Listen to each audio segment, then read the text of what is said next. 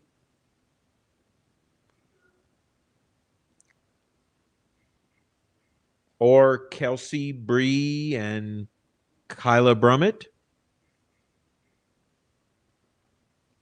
I don't know. Or Cheyenne, Kelsey, and Kyla. I don't know.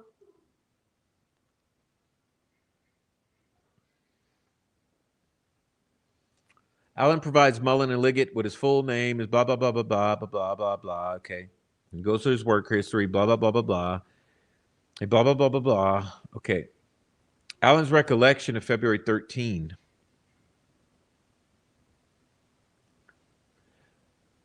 Okay, so they start talking about the events of February 13.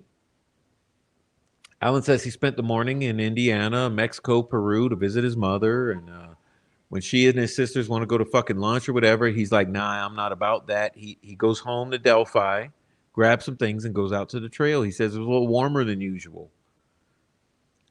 Okay. Alan tells investigators he doesn't typically walk on a trail in the winter. He would typically do that in the summer. So basically what he says, okay, I remember this part, so I'm not even going to have to read it. He basically says, look, I'd go about once every week or 2 or once a month, whatever. Okay. But he believes he arrived at the trails around noon. Walked out to the first platform to see the fish, which we've all known this. This is all standard fare. You know, we've all known this. Comes back, sits on the bench, waits a few minutes, and leaves. You know, it's another funny thing. You know how the troll farm tried to roll with this fucking story that, oh, he says he was looking at a stock ticker. Where's his phone? Blah, blah, blah. No, he never says that. Did you guys catch that too? Let me pull this shit down and talk. Did you guys catch that too? So what I caught, he doesn't say he's looking at a stock ticker at the trails. He says, well, I could have been, but I don't know, the sketchy service, maybe, maybe not. But he says, if I looked at the stock ticker, it was when I went home on my computer.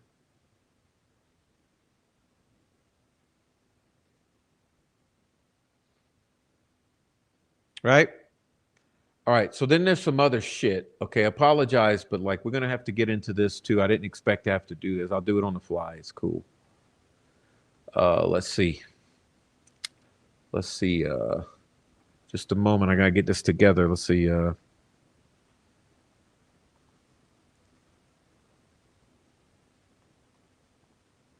If you guys only knew how much I do this on the fucking fly, you'd be laughing. Okay. All right. So here's what I'll do. Let's see. We're gonna do some shit real quick. I'm gonna go back to this. All right.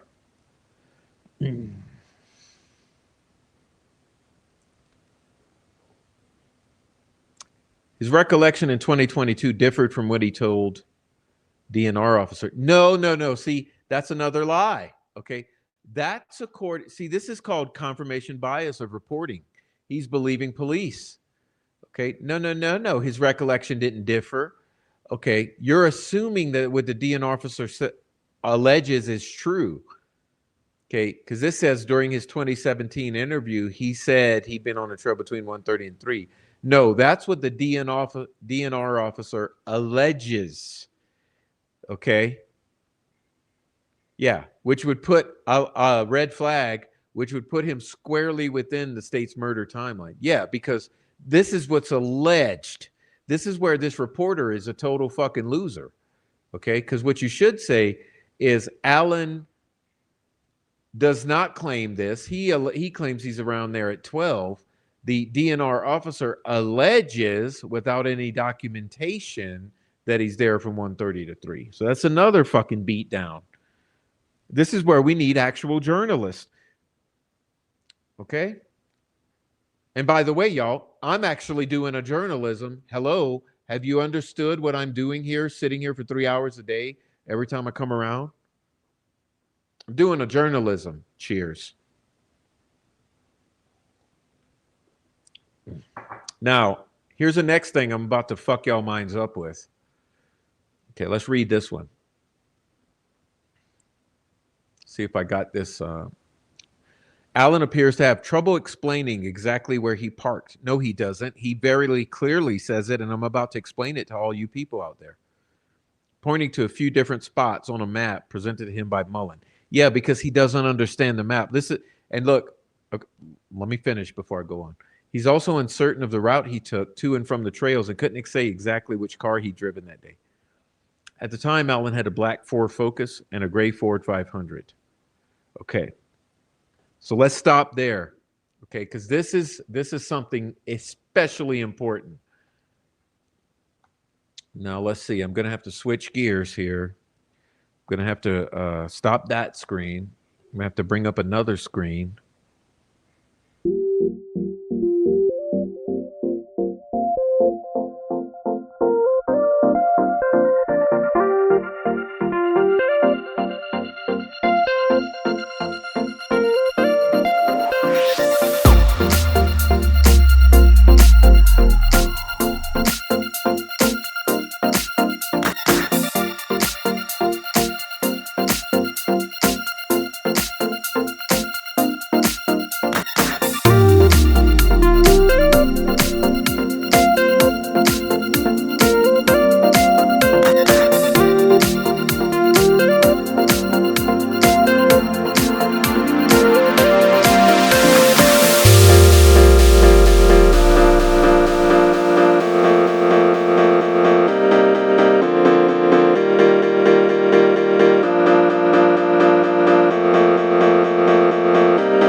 Watch the screen.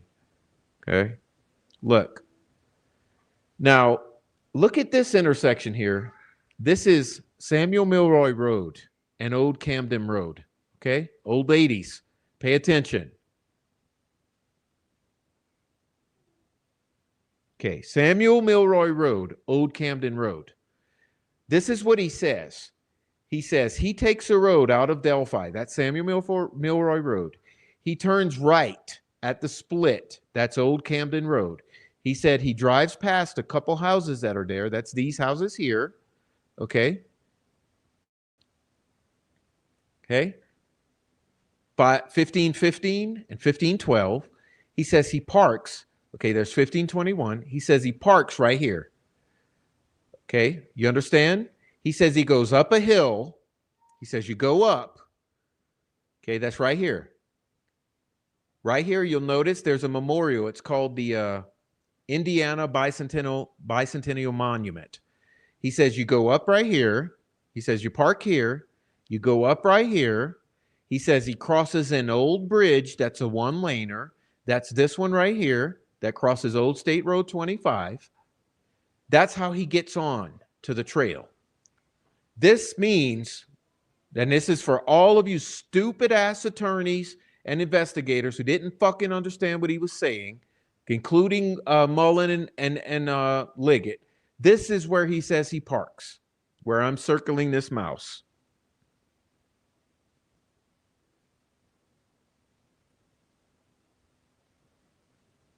Okay?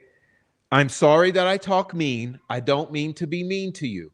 I'm trying to very much clarify the truth of this situation because no one seems to have a brain who's involved in this. Okay? Now listen, if this guy is parked here's a rhetorical question for you.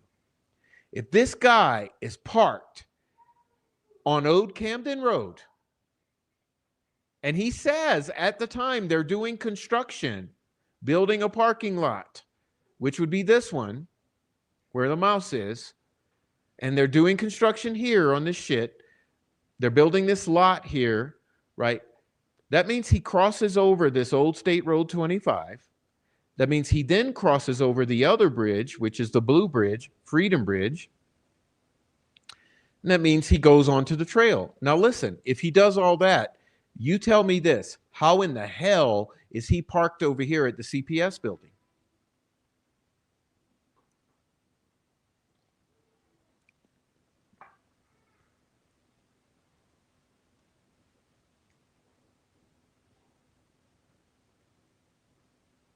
I'm telling you, there's absolutely no way that this man is seen at the old CPS building, his vehicle. Remember, the vehicle was described as a purple PT Cruiser. There was a vehicle described as a smart car. There was a vehicle described as an old 1965 Comet. None of those vehicles even closely or even remotely resemble. I mean, if you stretch your imagination to the furthest possibility, you could say it's a potential that I don't know, you could morph one of those cars into Richard Allen's vehicle, one of Richard Allen's vehicles. But in my opinion, when he says he takes the split out of Delphi, that's the split. He says he parks here, and he says he goes up a hill and enters the trail, crosses an old one-lane bridge, and then continues. This is where he parks. There's no other option. Because look, if you park over here at the old CPS, you don't go up a hill, okay? If you park here at the Mears lot, which he's clear that he doesn't park there, you don't go up a hill. The only place you go up a hill is right here at the old Camden Road.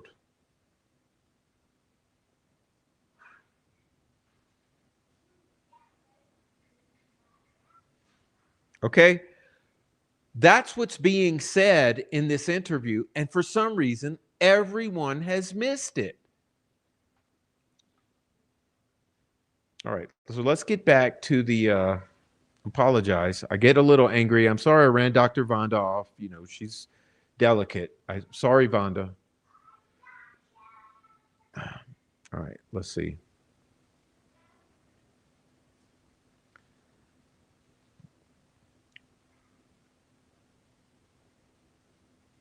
All right, let's see. We're gonna get this one now. Let me go back to this so we can finish reading this. All right.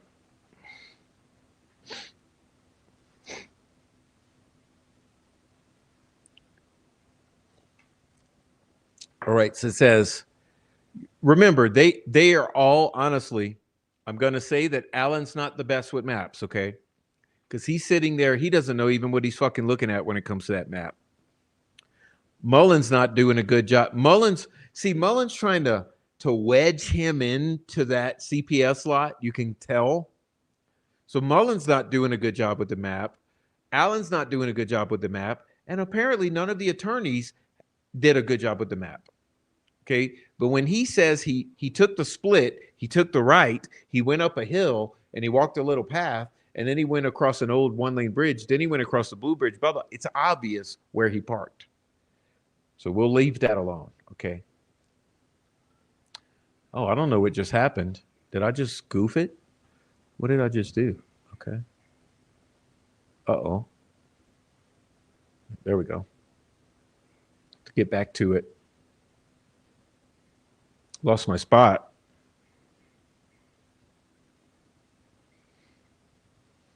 Sorry about that, y'all. I'm winging it here with the screen share. I didn't intend to do this, but I just realized I have to help you understand it better. At least for you to understand my yelling. If I'm upset and yelling and shit, you need to understand why I'm upset and yelling. So I'm trying to help you understand my behavior. Because, I'm the bad guy here. I'm the bad guy. I'm the bad guy. Okay. Let's see. We're going to, yeah, now we're there. Thank you, Jesus. Okay.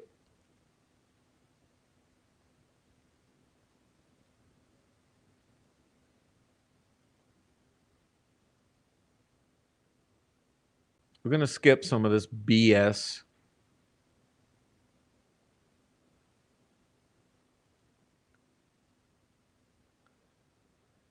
Now, listen, you see this section here? He can't recall precisely where he parked. Yes, because he doesn't understand the maps. But he defers to the information he'd give Doolin, which means he trusts himself. That's the indication that I intuitively feel. So when it's years later and he can't understand because it's 2022, he's saying, yeah, well, whatever I told Doolin in 2017, yeah. In other words, he feels that he was being honest with Doolin in 2017. But he said he parks by a building. He doesn't say the old CPS. It's Mullen who says the old CPS. Okay? Well, let's be clear about that too. He says an old building. Well, hello, there's an old building over there, the location I just showed you. It's been torn down and now there's a parking lot. Okay? So it's really indicative to me of the fact that he parked where he said he parked, because the only definitive characteristic that you could really nail down is he has to go up a hill to hit the trail. Okay, he says he takes a right at a split and then he goes up a hill. There's the only location possible.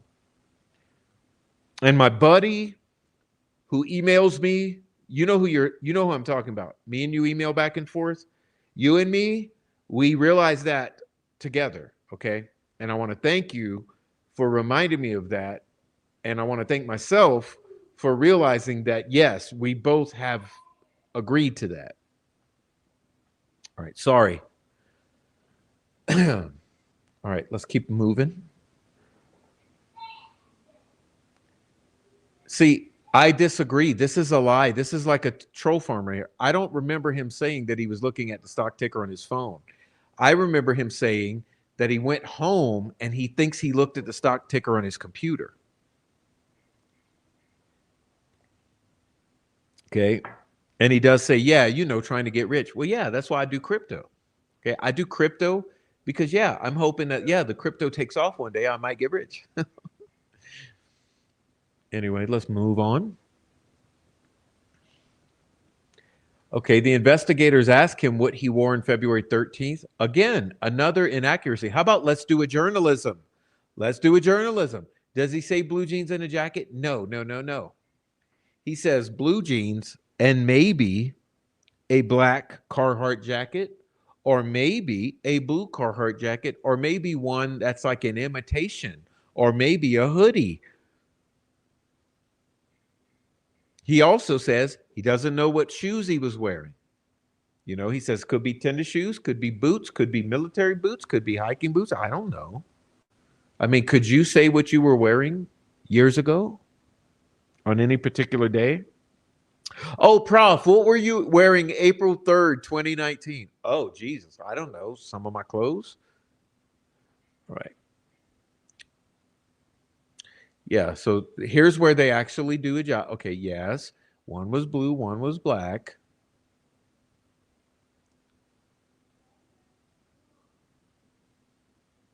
An off-brand, possibly. Okay, excuse me.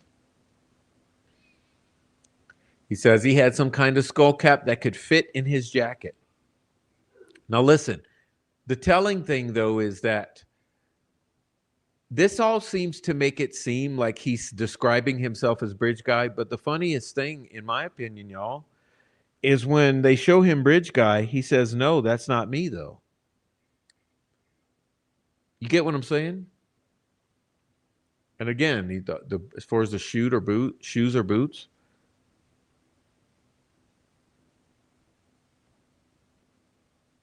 all right. Now it says the conversation turns to Alan's cell phone, right? His Google phone. He says he doesn't have his phone from 2017 because he thinks it may have been recycled. He doesn't know. Okay. But you know what he says, though? He says, ask my wife. She would know. He says, ask my wife. She would know. I don't know.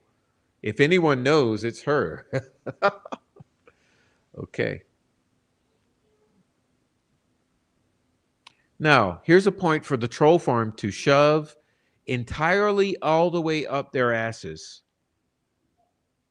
Okay? Entirely all the way up their asses. Investigators found multiple other electronic devices and phones. Multiple. Yes, dozens. They were not able to locate the phone he carried in 2017. Yes. And guess what? When they did the dumps on those dozens of devices, guess what they found? Zero CSAM, zero communicating with the girls, zero looking at anything about murders, zero, zero, zero, zero, zero, zero, zero. Okay? You get what I'm saying? Even though in this interview he says, I don't want you looking at my old web searches. I don't know what the fuck I ever searched. Like, it's kind of inappropriate for you to be looking at my old web searches. That's kind of weird. Why is that an unreasonable thing to say? How many of you would want the popo to come to your house and look at your past 10 years of fucking web searches? Okay. But you know what's funny though? You know what's funny? Oh, I don't know. Keegan Klein, the Dropbox.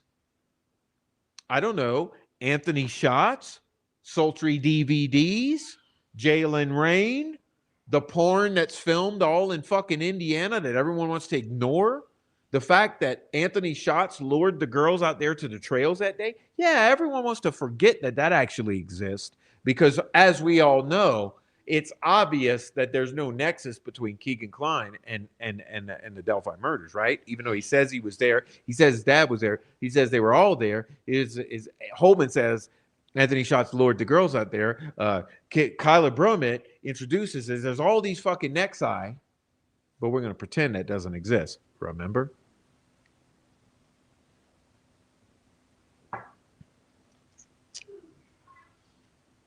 All right. Let's move on. I'm trying to not belabor the point for you. I want to get to the Q&A with the chat.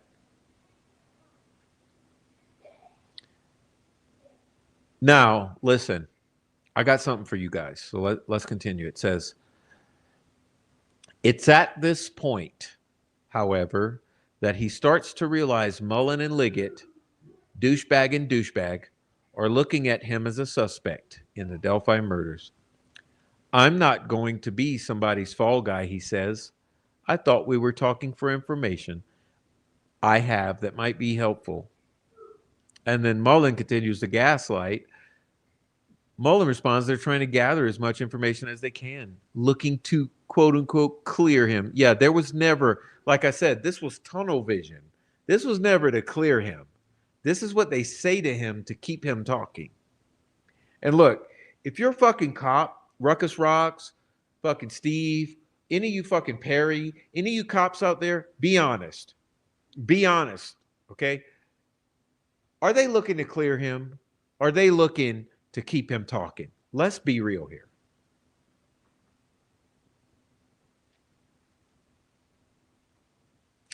It's been so long, and like I haven't thought about this much, and I don't want to be somebody's fall guy. We're going to try to make pieces of a puzzle fit somewhere they don't fit so we can close this thing.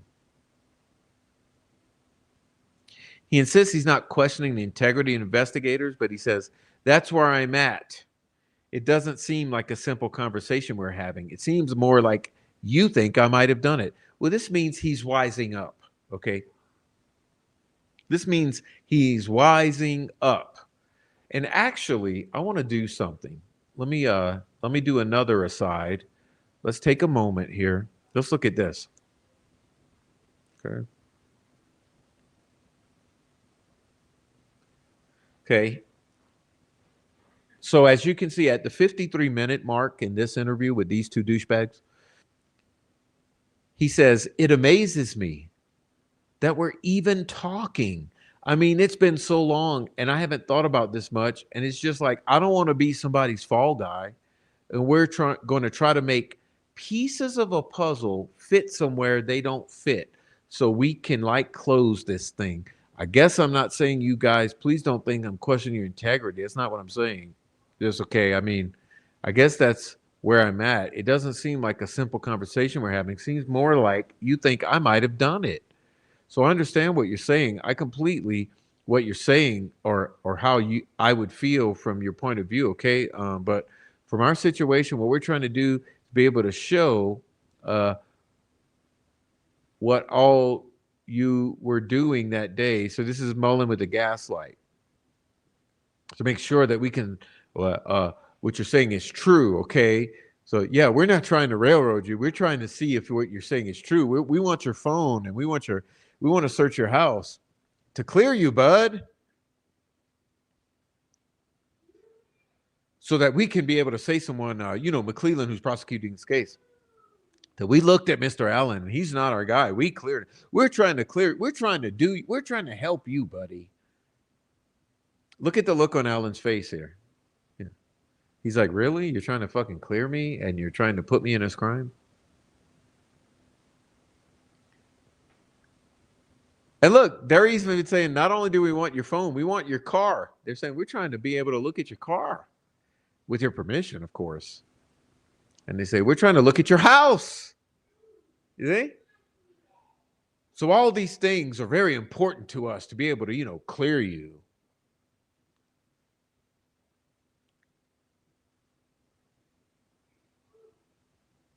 And he says, uh,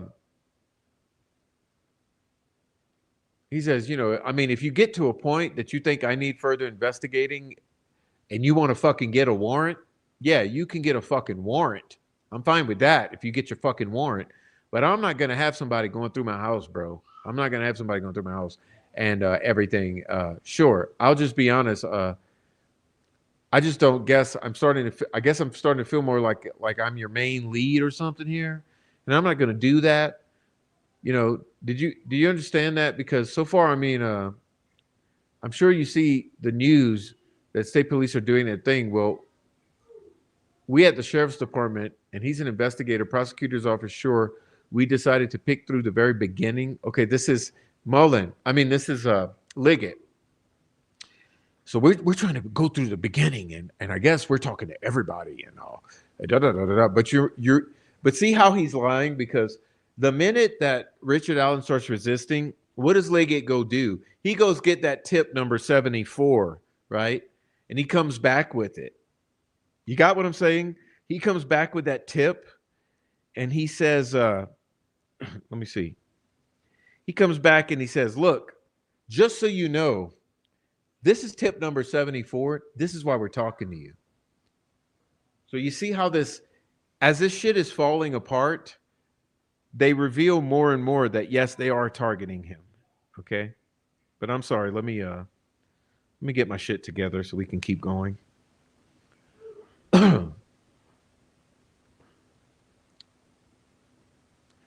But he goes on with the gaslight. He's trying to say he's doing the Doug Carter uh, parroting. He's parroting Doug Carter. He's saying, let's pull this up for you. He's saying, we're trying to dot every I and cross every T. Where is it? Uh, oh my. Look, it's at 5512, right in the center of the page here. He's saying, uh, he says, we're trying to dot every I and cross every T and dot every I, and there's nothing more than that. There's nothing more than that. Yeah, there's nothing more than that. So you're not our fall guys. You're not our fall guy. And yeah, like I said, I'm not trying to push anybody's integrity. And he says, what I said at this point, you think I might have actually done this, then you want to get a warrant for my house and car or whatever. That's fine. But you ain't getting shit, bro. This is where he wises up. I'm not going to have the police going through my house and stuff. That's not fine.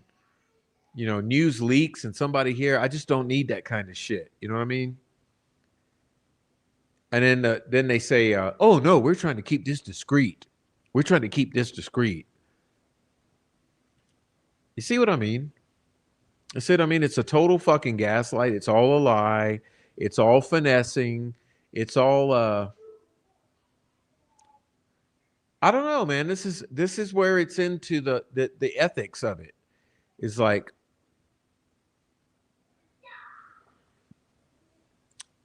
when does this cross the line into we shouldn't be having this in this day and age?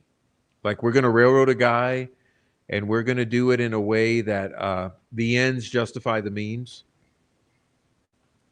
This is what we mean by the constitutional violations. That's why, see, the people who are convinced that this guy's guilty, I can understand it. Okay, listen, everyone wants justice for Abby and Libby. Who doesn't? What kind of idiot doesn't want justice for Abby and Libby? So I can understand the sentiment. You want justice for Abby and Libby. It's called bloodlust. It's called bloodthirst. It's called, we want justice for Abby and Libby. Well, who the fuck doesn't? But if you don't do it in the right way, it's not justice, because they don't rest in peace. And no matter what you think from the outlook, whether you think he's possibly guilty or not, like I said, I'm neutral. There's one thing that's clear to me. This was not done the right way. This was not done the right. So the means are not justified by the ends. So if you think that everything was kosher here because he got convicted and he might have been guilty, might have been, yes, then you probably should live somewhere else. Like, I don't know, maybe a dictatorship, maybe somewhere where there is no constitution and people don't have due process and people don't have rights. Because if you can agree that this was all done, like everything that was done in order to put this guy in a position of being found guilty, because you want justice for Abby and Libby so bad that the ends justify the mean, then I hope that you're never the one who's falsely accused and end up in a precarious position. Because the bottom line for me is things need to be done the right way. When these cops and even these lawyers could not figure out where the motherfucker parked, like, dude, you got idiots all the way around. Y'all couldn't even figure out where he parked when he gives you the literal directions and the physical characteristics of the parking space he parked in. It's just intolerable to me. How am I supposed to sit here and talk to people who who who want to be taken seriously? How am I supposed to take you seriously or have any respect for you when you can't even understand what this dude parked that day? And he literally describes to you exactly how he went park. But I'm supposed to trust your investigation? All right, let's continue. I'm sorry. I get mad easily. All right.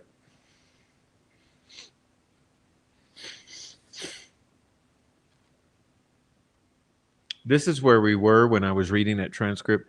If you get to the point where you think I might have actually done this, you want to get a warrant, whatever, I'm not going to have the police going through my shit. Yeah.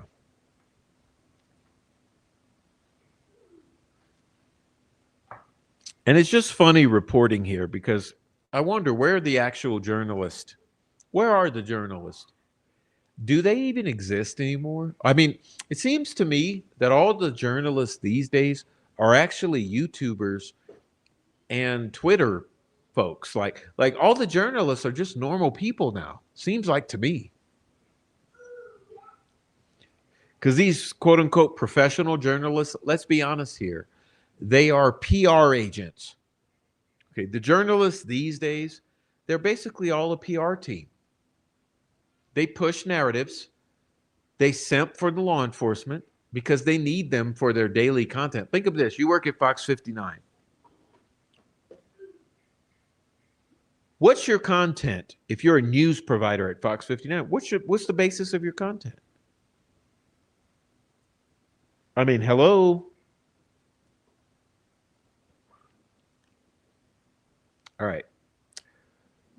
Alan initially, yes, but I guess what I'm getting at is the spin here. Okay, this is alluding to guilt. Okay, this is trying to paint this in a frame of guilt. Alan changes mind on phone search. Alan initially consents to a search of his phone and even provides the investigators with his passcode, 2045. However, when presented with the consent form, he declines to sign it, telling Mullen and Liggett he wants to talk to his wife before committing to anything. Yeah, no, because it occurs to him in the midst of this. See, this is what's fucked up. You should actually be saying it occurs to him in the midst of this interrogation that they're pointing at him and trying to force him in a puzzle piece that he thinks doesn't fit, because they go from asking for the phone and they initially they say, hey, we want to search the phone, and by the way, can we also do the car, and can we go search your home? You see how this reporter, quote unquote, leaves this out. I noticed you left that out. I noticed you left out he was cool with just the phone. But once they started being intrusive, saying, we want to come search your home and your car, he says, yeah, on second thought, fuck you guys.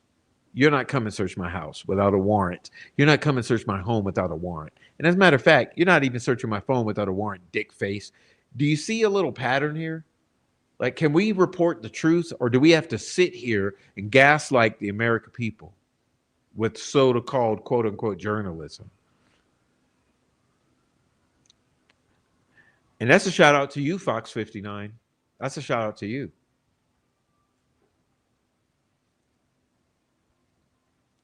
And well, let's continue. I don't want to be associated with this thing. You see, that's isn't that ironic?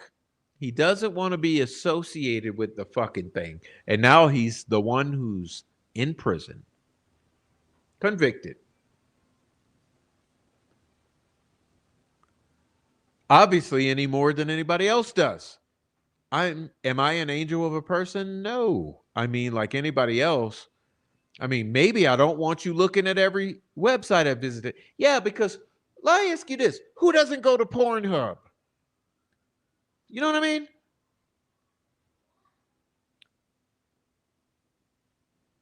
What's what's wrong with him saying, you know what? Fuck you guys. You want to come in my house? You want to come in my car?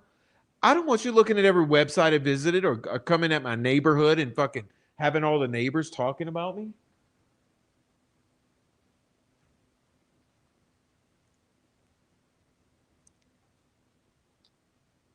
But no, no, no. What does troll farm say? Oh, he's guilty. He's guilty. See, he didn't want them searching his websites.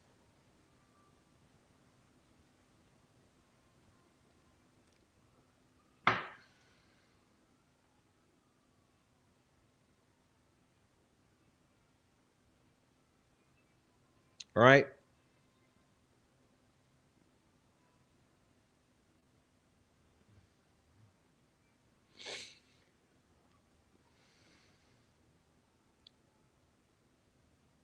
Uh-oh, sorry.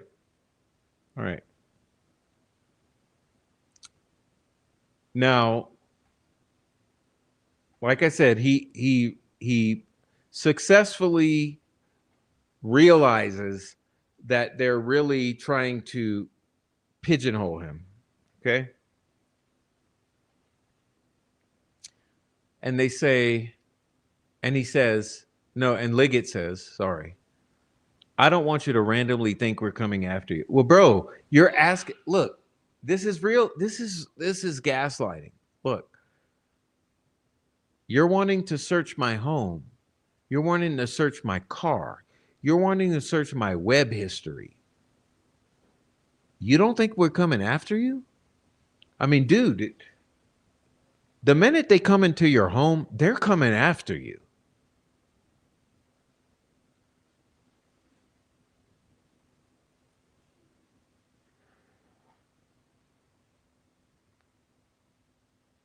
Right?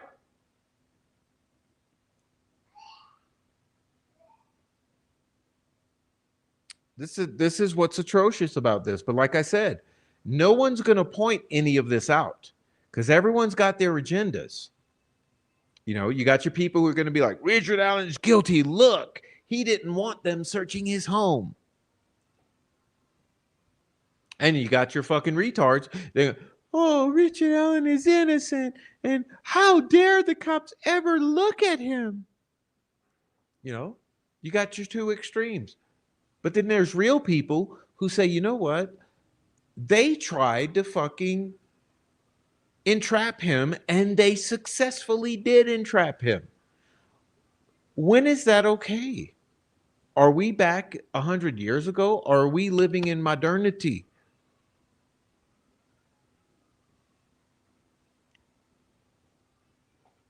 I guess we're not. I guess we're all living in a fantasy world. No, it's amazing because we actually have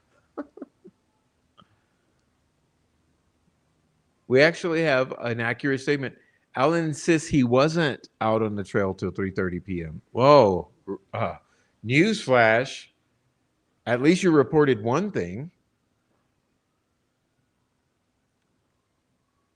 He said it would have been until, but you see how oddly he doesn't even phrase this accurately. He said he would have been there until 1:30 or 1:45 at the latest.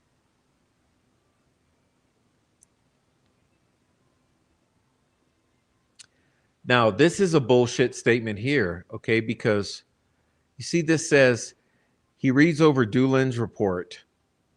He's originally said 1 to 3 in the initial tip. Yeah. Well, here's the thing that I think people forget. That was destroyed. There is no initial tip. There's also no recording of the initial tip when the recording of the initial tip was standard fare for Doolin, according to his own words. Do you all remember that? Or is your attention span 5 seconds? Remember Doolin's original words that his standard operating procedure was to record every interaction he had. But for mysteriously, oddly enough, for some reason, when it comes to this interaction, he can't find a recording. Not only that, the initial tip is destroyed. So if the initial tip is destroyed, how in the fuck is it shown to Allen?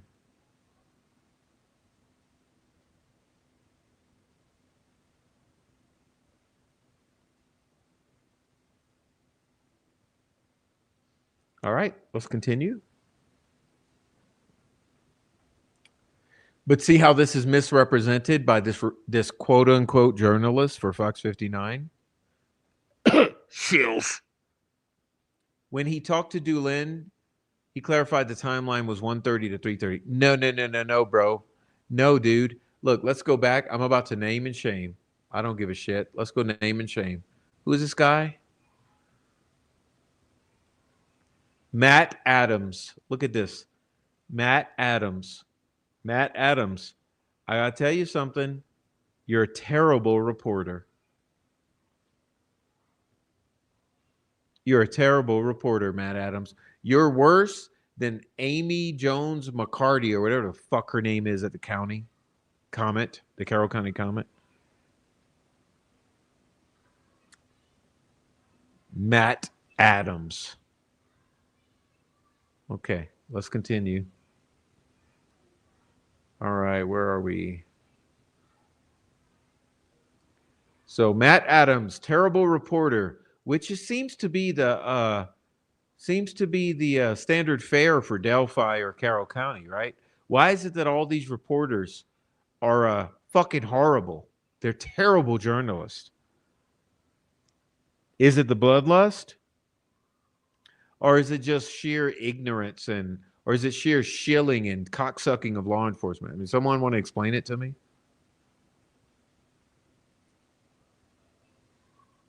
I mean, people's lives are on the line. Can we at least be accurate with reporting? Is that too much to ask for? And look how they shill it. They shill it. That was back in 20. This is murder sheet level shilling. That was back in 2017. My name is Cuckold Kevin. Just days after the murders. In 2022, he said he left at 1:45 at the latest. Why would he change his story? We'll let you decide. Sorry, I get a little mad. I get a little mad.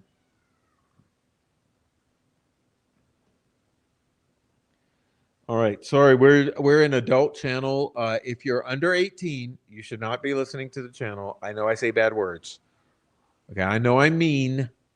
I know I don't give you pacifiers and change your diapers so that you can watch. I apologize. This is not a safe space. Okay. What's next?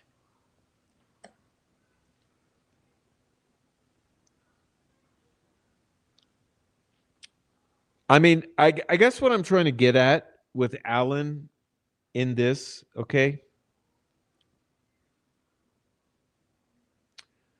It's kind of tragically pro- uh, prophetic what happens in the course of this interview. I mean, literally, y'all, how would I say it? Because I don't want to seem like one of these fucking mean girl dumbasses, libtards. I almost cried at the irony of this shit because literally, as he's being framed for this, or as this is coming together, he's literally saying, like, I don't want to be the fall guy. Seems like you're trying to put a piece of a puzzle where it doesn't fit. I don't want all of this to turn back on me. This shit don't make sense. Seems like you're trying to pin this on me. He's saying all of that as it's literally happening. And here he says, we're here because we haven't found the guy that did this. And I'm not going to turn into that guy. I don't want to become the target of this, Alan says. Well, I'm sorry, bro. You prophesied the situation. It happened. And then he says, I mean, there's nothing that's going to tie me to it. I'm not worried about that. So come and search my house and stuff. My wife doesn't even know I'm here talking to you. I'm not saying you just want to label somebody, but I had nothing to do with it. I haven't been a part of this investigation. It's a horrible thing. I mean, obviously, I don't want to be any more involved in it than what I have to be. If I thought I had something that was useful, by all means, I'd give you anything I have.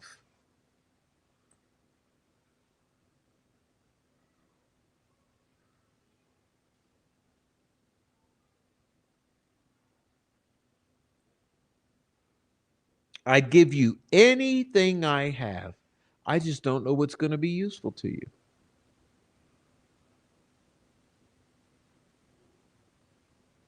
He then tells investigators he doesn't want anyone knowing that he talked to them.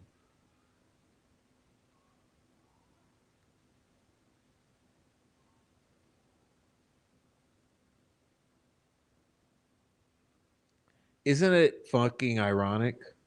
Because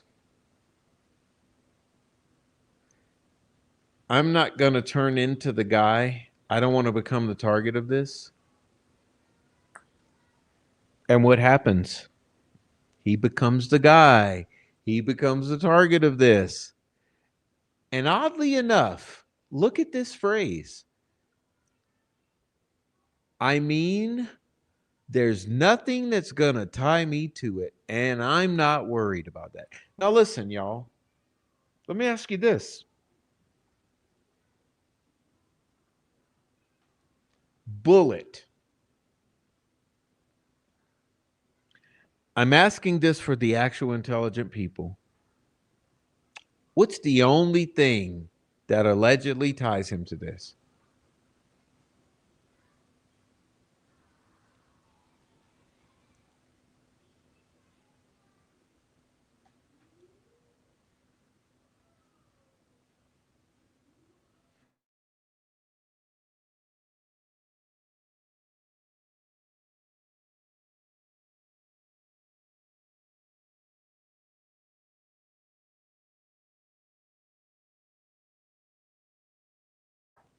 It's the bullet.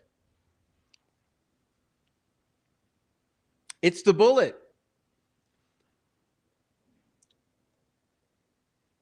It's the bullet with the most uncredible forensics or ballistics you've ever heard of in your life. Like the literal 1 percentile. Can everyone like see that actually with their own two eyes?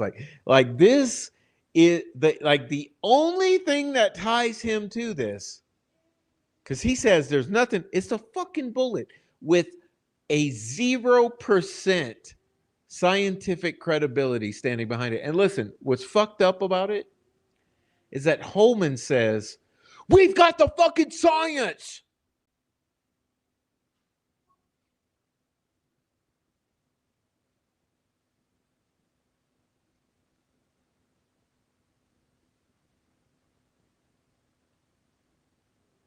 I'm telling you,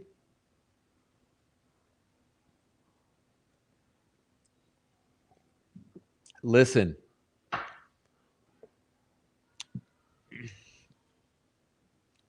the only thing being the bullet is not even science. And the only thing that Holman can say is the science. Anyone else? Anyone else seeing what I'm seeing?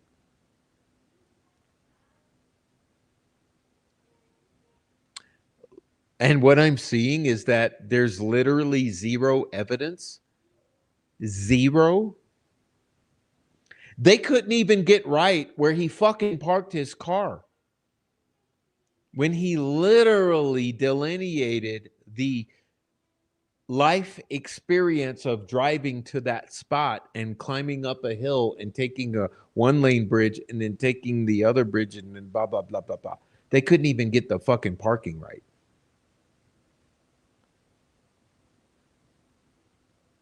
And Holman says, we've got the science that says it, and that's the bullet. And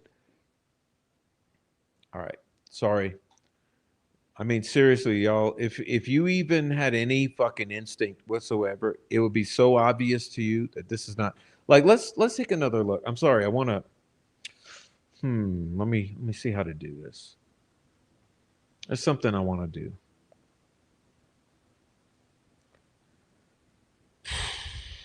Okay.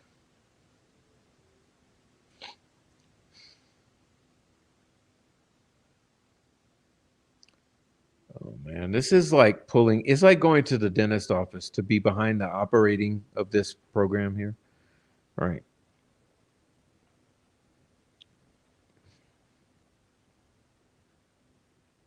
Let's do some little explorations, okay?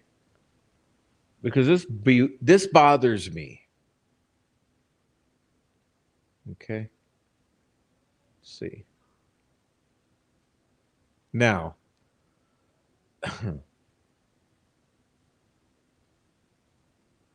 hmm, where's the shit? I'm not good at this. I'm literally not that damn good at this. Let's see. Do I need this? No, it's not this. Is it? Wait, hold on. No, it's not this. Okay. Oh my goodness. I suck.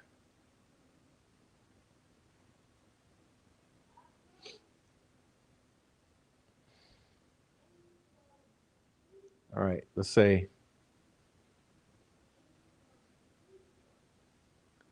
All right, boom.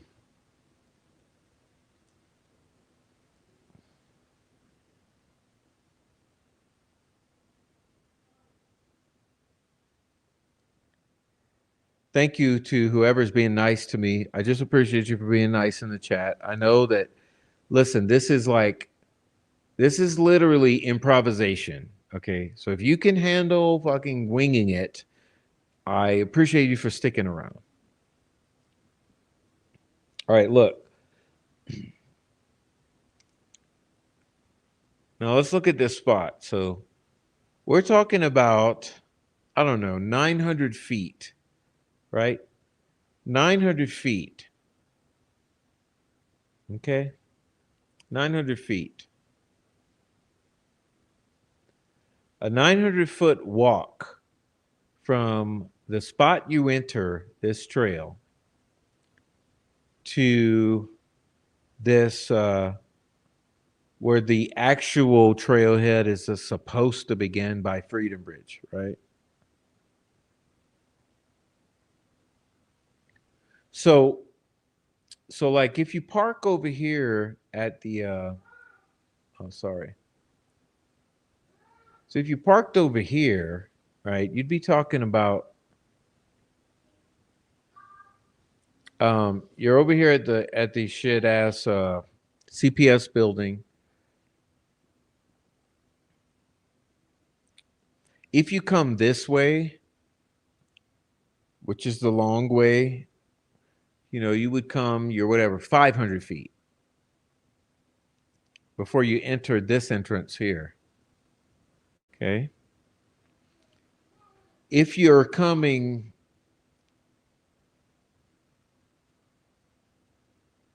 this distance,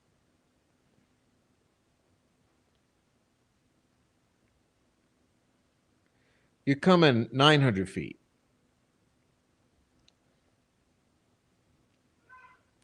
which I would estimate is twice as far. Okay.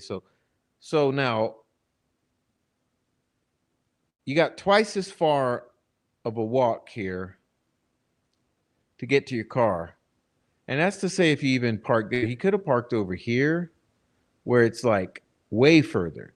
So I was thinking about this. So I'm sitting at home over here and I'm looking at these maps and I'm thinking, well, why would you fucking park further? Okay, because you have the option of parking like way closer by parking here. Okay, so why would he park like much further, either 1,000 or 1,200 feet, whatever the case might be? Why would he park twice or three times as far?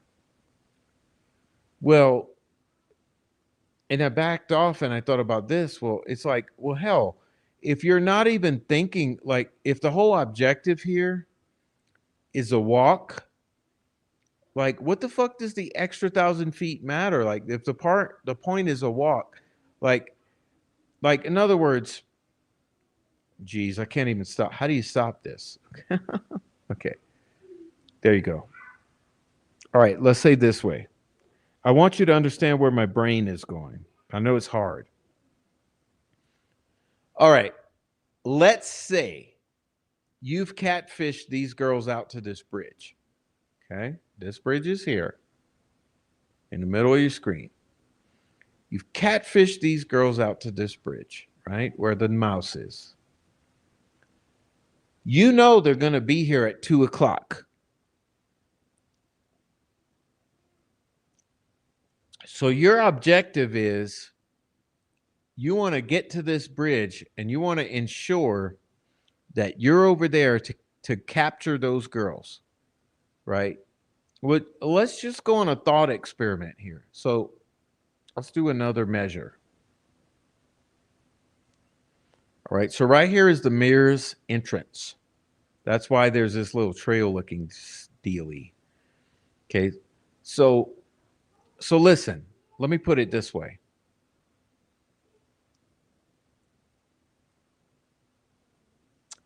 If you're going to walk to this high bridge, so let's put the opposite, let's put the spot here. Okay. So the ultimate goal is you're going to meet them at this bridge. You're going to want to be at the absolute closest access point to this. Okay. So let's do some thought experiments. Okay. Let's say the goal is you know that these girls are going to be here. You've targeted them. Well, let's say, are you going to choose this spot over here? Boom. That even as the crow flies in a straight line is 4,000 feet, right? Or are you going to choose this spot over here, which as the crow flies is 5,000 feet? Okay. Or are you going to choose this this mirror's entrance here, which as the crow flies is 1,600 feet? Or are you going to choose as the crow flies right here? It's 500 feet.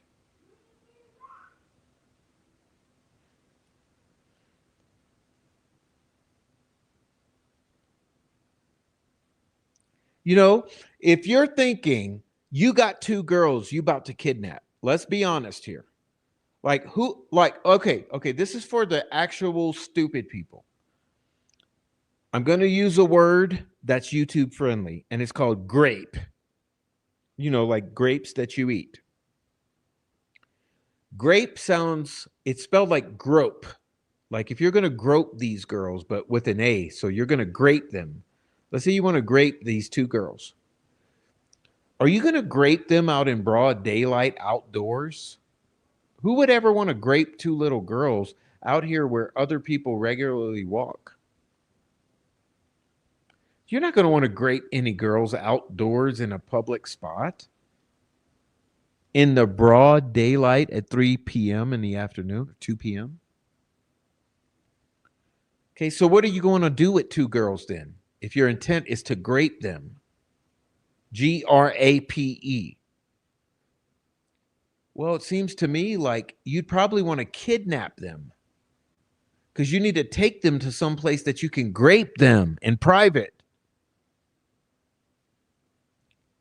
All right. All right. So let's say you want to grape two little girls. So what you're going to want to do is kidnap them off this. You know you're going to rendezvous here. This is the plan. You've already planned to rendezvous with them here.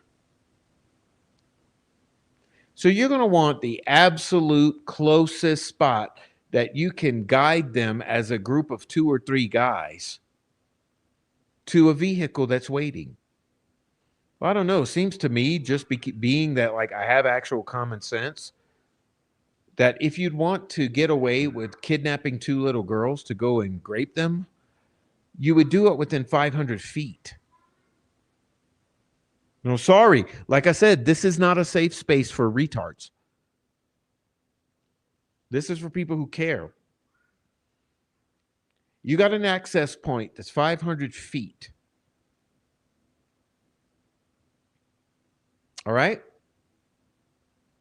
So you tell me, if Richard Allen is intending on doing these girls harm,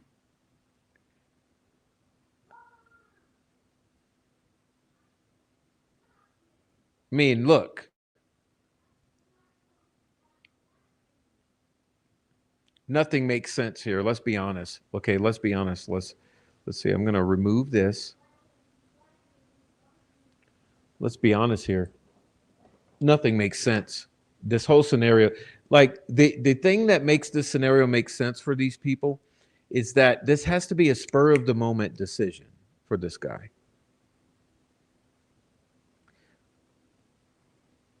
Now, okay, Do criminals periodically make spur of the moment decisions to commit a crime? Yes. Okay, I'll give you that. I'll give Troll Farm that.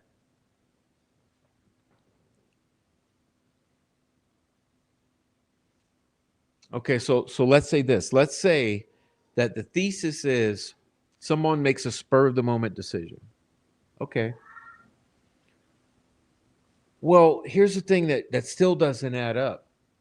How would it be that reckless? Like okay, so you're walking. So now the thought experiment, like I said, going back to that bridge, I'm not going to pull it up again. It's too much fuckery. But let's say you're going to go with that parking over way far where I showed you that he actually describes he parks. Let's say he parks way over there. How is he supposed to get two girls to that vehicle as far away as he parked?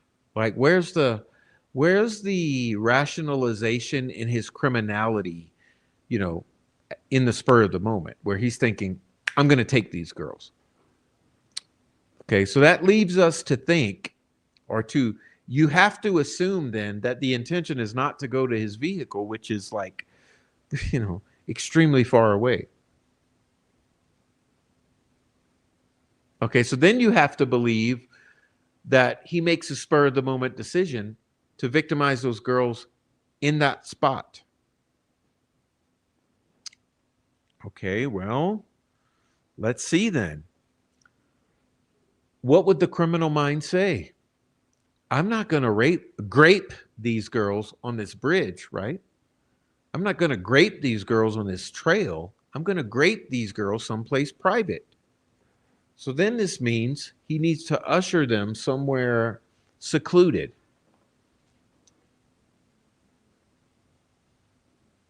Well, honestly, despite what the troll farm, okay, so the troll farm was like, Prof never went to Indiana. Okay. Well, clearly you haven't seen the footage, you haven't seen my photography, and you haven't seen the selfie of me and my son in Indianapolis at the monument there. That's so beautiful in the central downtown. Okay. So being there, boots on the ground, the first thing that comes to my mind is you got two little girls that you want to victimize. You have to take them someplace that's not on the trail, that's hidden. Well, where is there? There's nowhere. There's absolutely nowhere. The only place there is are buildings. Okay, there's buildings. So there's Weber's shed, home. There's I don't know, some other homes around the area. There's I don't know, possibly a cabin or a shack around the area. The Edgings had a cabin somewhat a little further down. And like I said, if you go absolutely as far as you could imagine, a mile away, there's the Wilson Bridge area where there's some hidden spots. There's the Mears Bottoms, which you'd have to go even further than Wilson Bridge. You have to actually cross Wilson Bridge, come back around, and then you'd be in the Mears Bottoms. But once again, the Mears Bottoms is wide open. Why on earth would you like that's not hidden? So there's absolutely no place that's hidden to victimize two little girls. So I don't see the logic. So if I put myself in a criminal mindset, I think, okay, so any criminal in the spur of the moment wants to victimize two little girls. I don't see the logic of what you would do with them if it's a lone wolf predator. Okay, there's no. So first we have to suspend the disbelief that Anthony Schatz lures them out there, and then at a whole separate sexual predator, Richard Allen, decides on the spur of the moment he's going to also predate upon these girls. But like I say, I get into the spot where I think about it and I'm like, well, hold on. There's no place to victimize these girls. Like there's literally no hidden spot. I mean, any of you who have been out there know that nothing's hidden. The only places hidden are buildings. Okay, which means the only other option is a vehicle, which then turns into he's not alone. This is not a lone wolf crime, which is where my mind says it's the obvious answer. Okay, the Occam's razor says this is not a lone wolf crime. Okay, because the only way you would predate upon two little girls and try to victimize them in some way is you're going to have them someplace secluded. The only way to have them someplace secluded is to usher them into a vehicle. The only way to usher them into a vehicle is to have more than one perpetrator, because you have someone over here, you have someone over here, and maybe you have a guy waiting a vehicle and you have a guy ushering him into a vehicle, or maybe even more than one or two. This is what I'm saying, that there comes a point when you're trying to visualize why would a Richard Allen type on the spur of the moment decide that he's going to grape two little girls. It ain't going to happen because there's nowhere to do it unless you bring them into someone's building, which means he has to know if this is a lone wolf predator, that lone wolf predator has to have some building he has access to, whether it's Weber's or Logan's or anyone else's. I don't want to start naming their names because we know all their names. Listen, it just has zero logic to it. And in any case, why on earth would that guy park so far away? There's zero logic. Now, I don't know what sent me on that wild uh, tangent, but I'm just saying that there comes a point in the incredulity where you just cannot conceive of the decision making. Okay, because you have to think like a criminal. Like this guy, listen, do you honestly think Richard Allen did it and he wanted to be caught? Because it's the only assumption you could make. If he would do something so pointless and reckless, like what do you think you're going to do? Where are you going to victimize two girls who are able-bodied and they're not going to be seen or heard? Where's your privacy? Where's your get away with this crime-edness? It's just, it doesn't add up. I mean, you can listen to Richard Allen, okay? Another point I got from listening is the guy has somewhat of a brain. He's like, you can listen to someone who's absolutely like mentally handicapped. They'll sound like they're the slowest of the slow. He doesn't sound necessarily slowest of the slow. He doesn't sound like a rocket scientist either. But he sounds like your standard Midwesterner. So it makes me listen to him. I say, well, why? Hold on. I can't understand this. Like, clearly, this guy would not want to get caught. Clearly, he would have the understanding that this is a situation that lends itself to you being caught. So I hope you understand where I'm getting. It's hard to express in words. Like I said, I didn't write down notes for what I want to say, but I'm trying to go from the 100,000-foot view and make you understand how this just doesn't make sense. If he parks so far away and he knows he's parked far away, I mean, clearly he does. He's had to walk that long distance.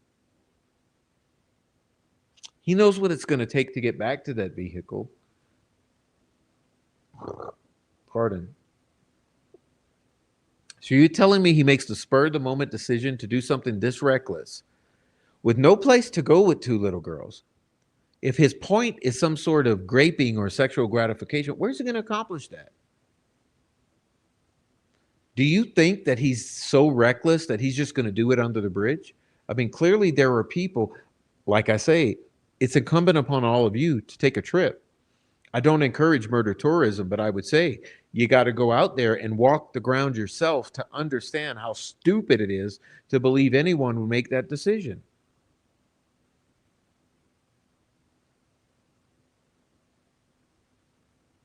Like no one in their right mind or even half right mind would make that decision because there's nowhere to go. Like there's literally nowhere to go. You got nowhere to go. I mean, you got a few Options. You can run into someone's backyard. That's Weber's. Okay. You can run into the creek. That's not an option. Okay. You can run under the bridge. You're really going to do that to two little girls under a bridge when it's a tourist destination and other people walk? Other people have interest in looking at the fish? I mean, there comes a point when the boots on the ground vibe doesn't add up, that no one in their right mind is going to make this decision. And even if he's reckless, the most reckless he's going to be is I got to take them somewhere. So if he doesn't know Weber to bring them into Weber's house or Weber's shed, if he doesn't know some other body that lives next door that he's going to bring them into their building, then that means he has to bring them into his vehicle. Well, if his vehicle's that fucking far away, how on earth is he going to get those two girls into his vehicle? By chasing them off the south end of the bridge. Do you see where it doesn't make sense? All right, let's continue because I got sidetracked, but I'm telling you, the logic, like you got to understand, killers don't want to be caught. So the logic in this whole fucking theme or theory of the crime, it doesn't make sense because you would have to be willing to accept that he didn't care if he got caught. So do you, after watching that interview, do you think Richard Allen is so stupid that he would not care about being caught? All right, sorry, I had to get that out. So let's continue because there's more to this. Okay. I know you guys are in for it, so thank you for being patient with me while I try to express the that which is difficult to express. Okay, let's see. Here we go. Whew. But this is why. Okay, this is what sent me into that, is because now we're coming to the bridge guy. When investigators return, Mullen shows Allen a photo of a car captured on video near the harvest store. He believes the car is Allen's. He doesn't deny that it's car. Here's another point. Have you all noticed how clear that car looks in that printout? This is another thing to put in your notebooks and keep in the back of your mind. How on earth is that car looking so clear in that printout on that table when what we've been given is pixelated to hell? Okay? But it goes even further. And this is where it gets deep, okay, to me. Like as I watch it unfold, it got deep here to me. Okay, it's because it says Mullen points out that bridge guy is wearing clothes similar to the ones Allen described. Mullen, like everyone, let's be honest here, like everyone has said on the internet over the years, all of these clothing are your standard Midwestern dude's outfit. Okay, that any Midwestern dude in February might be wearing. The only unique thing that I see is the scarf around the neck or whatever it is that's hiding the neck. That's the only unique piece that, in my opinion. Whole other subject. Okay, let's continue.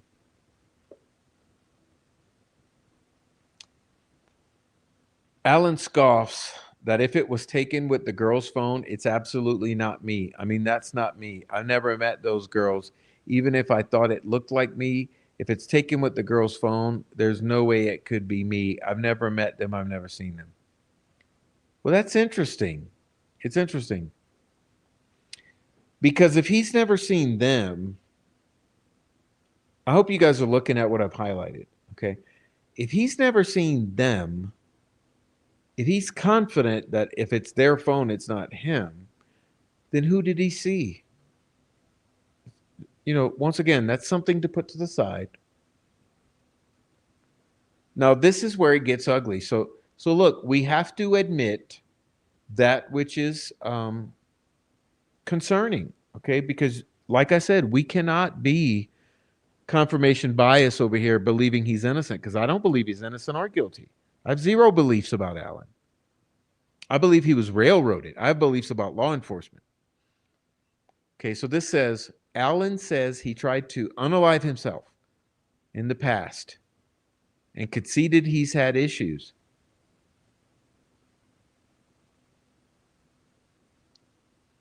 But he's dealt with those problems. I've been dealing with it for years. It's not something new. Yeah, he said he's had it like 7 or 8 years before these girls. So here's where it gets bad. Here's where it gets bad because you got to admit, if you're honest with yourselves, what kind of person would unalive two little girls? I don't know, someone with mental issues, right? So there we come to a point where you cannot gaslight the opposition. You can't say at this point that that means nothing, okay? Because oftentimes mental problems lead to escalation and deterioration. So this is possibly the one point that they actually have against Allen, in my opinion. Okay, other than the fact that on that day he was there, but like I said, you've had dozens out there that day. So the fact that he was there becomes minuscule percentage wise because you had dozens there. But the fact that he suffered from major depression issues, mental illnesses, and emotional problems and self harm, and those issues that he suffered from, you have to be willing to admit, even if you're an Allen sympathizer, that those things could lead one to harming others. Okay, this is where you have to say that this is probably the one nexus they have on Allen.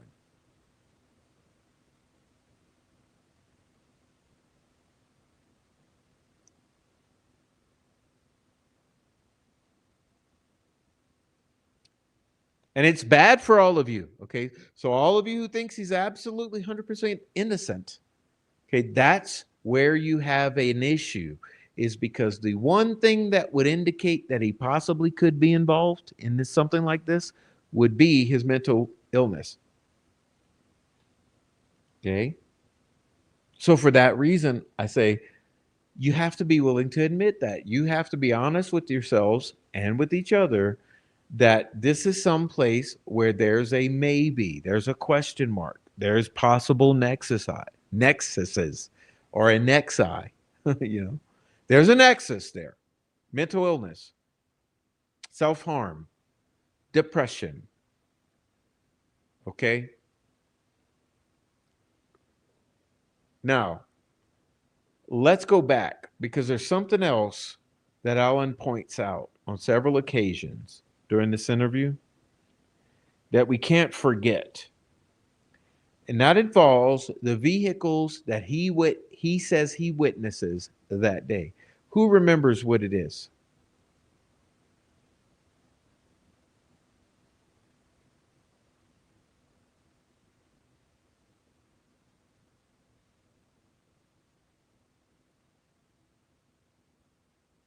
Okay, because he says that he witnesses a couple vehicles on the way out, and he says they're at the Mears lot. Remember? Did you pay attention where he says they were? He says at the Mears lot, there's two vehicles.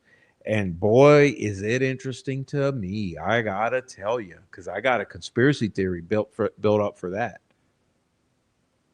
But I'm gonna look at the chat. I might cough a moment while you guys in the chat recall what he said he witnessed. Let's see. I'm trying not to crash my stream or anything.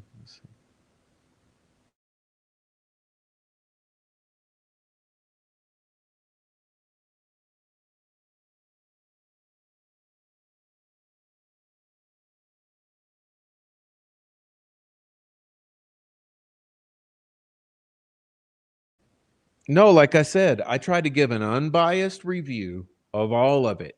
And the problem is, yes, the mental illness, you know, there's mental illness problems. But at this point, according to the prof, that's the only issue. I mean, as far as I'm concerned, the only issue that I have that could possibly ever connect him is the mental illness, because the timeline doesn't connect him, for in my opinion. The bullet doesn't connect him, in my opinion. Him being there doesn't connect him, in my opinion.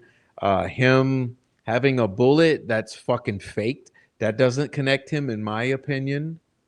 Okay, nothing at all connects him, in my opinion, except the potential that having emotional disturbances, a turmoil, that, in my opinion, is the only possibility that could possibly connect him. So that's why I'm admitting, because I'm not going to be one of these idiots declaring that there's absolutely no way he's ever. I'm not going to be that person, okay? Because I wasn't there. I don't know who did this to these girls, but I'm going to tell you this: there's zero evidence that Richard Allen did it.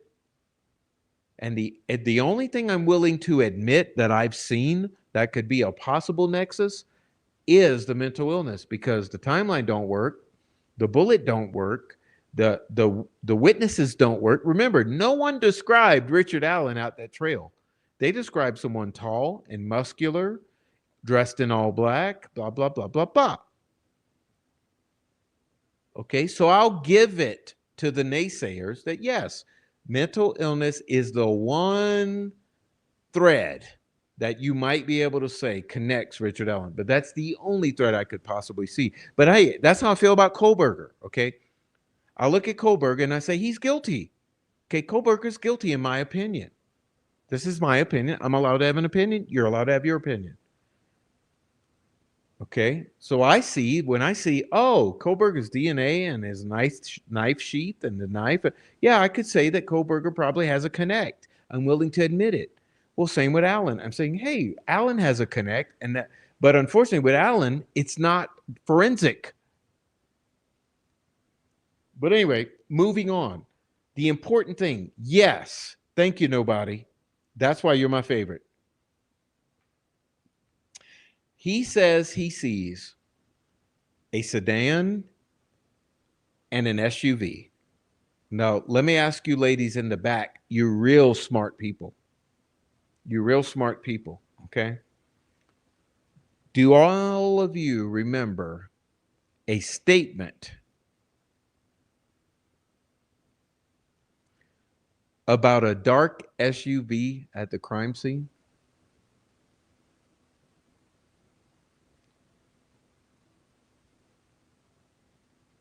You see, because it seems to me that Allen is becoming a third or another witness. You know, he's not a Betsy Blair. He's not a Sarah Carba. Oh, no, he's a Rick Allen. He says he sees a dark SUV and a sedan. Excuse me. I have a little gas. Pardon.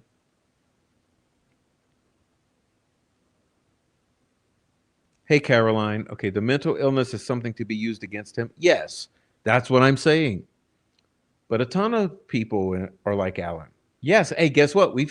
Not only have we had unalivings in this community, let's not forget that, but we have also had false alarms in this community. And you ladies who have done that, who are probably hate watching right now, you know what I'm talking about.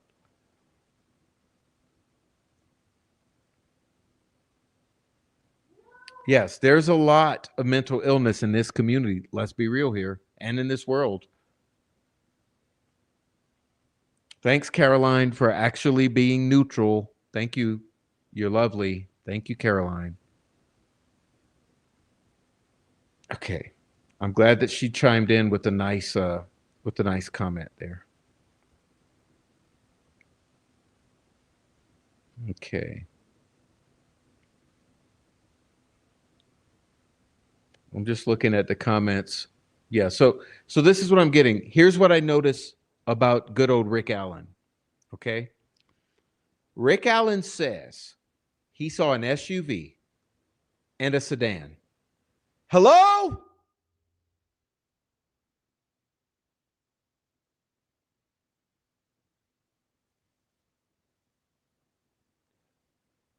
What if Rick Allen is a witness?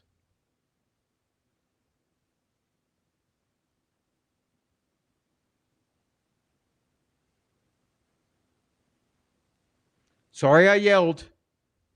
I get actually sad, and I get so sad that I want to scream. Because I say, hello, we got Libby and Abby.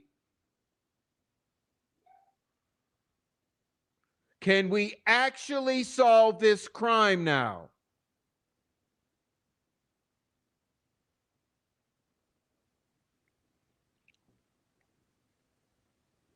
Maybe Rick Allen is a fucking witness to the vehicles that were in the parking lot.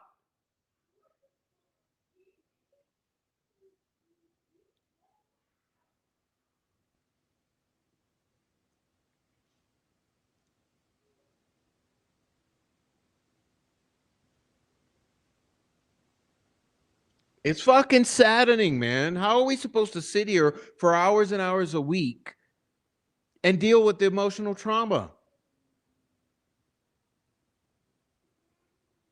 Sorry, JD.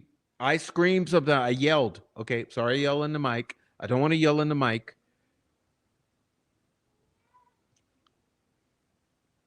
Sorry. It's just upsetting. How do you have someone say, I saw an SUV, I saw a sedan, and no one fucking takes it seriously? It kind of confirms other witnesses who say they saw the same, like the UPS driver. Has anyone forgot about the UPS driver?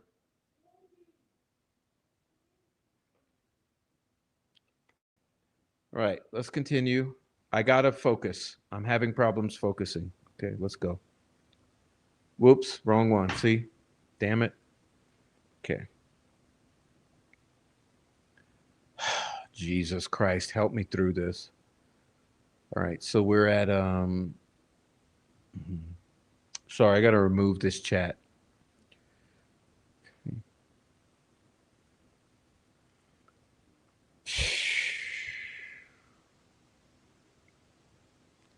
And honestly, ladies and gentlemen, Alan comes away with the complete, most reasonable statement in the world. Look, I mean, I said I was wearing blue jeans. Now I think blue jeans is a pretty common thing people wear. Yeah, no shit. No shit. Let's see. How often have I ever wore blue jeans? I don't know. What, like 80% of the time? How about you? All of you, each of you out there in the chat. What's your percentage? Put it in the fucking chat. Okay? Sorry, chat. Put it in the chat though. What's your percentage of blue jean wearing? What would you say? 30%? 80%? 50%? For me, it's probably 80.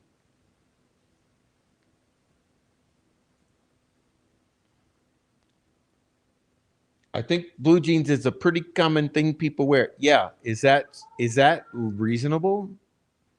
Okay. He says, I've had black Carhartts, I've had a blue one. Now here's an important point that everyone's going to miss. I promise you. Okay? I promise you everyone's going to miss this.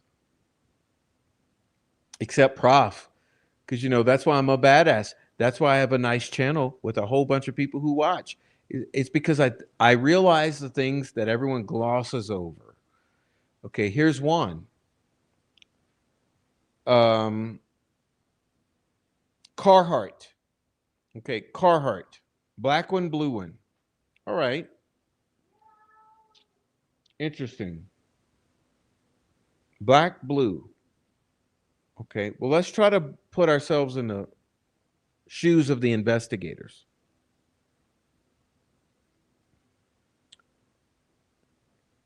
Once they do all the fucking enhancement fuckery to the footage, they say it's a blue Carhartt, not a black. Okay, they say it's a blue Carhartt, right? Right? Well, question for you.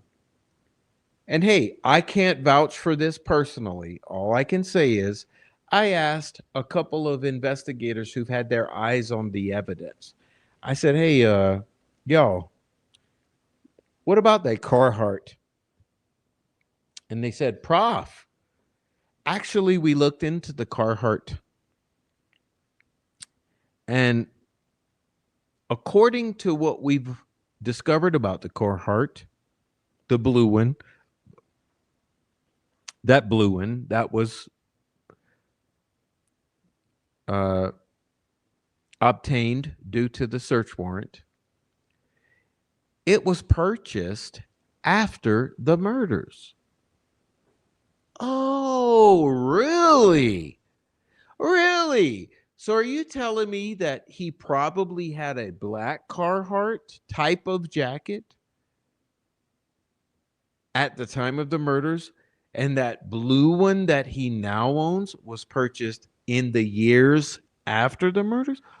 Oh my God. That means that even though now they can absolutely confirm that according to their fucking footage, it's a blue Carhartt, that he didn't own one back then in 2017? What the fucking hell?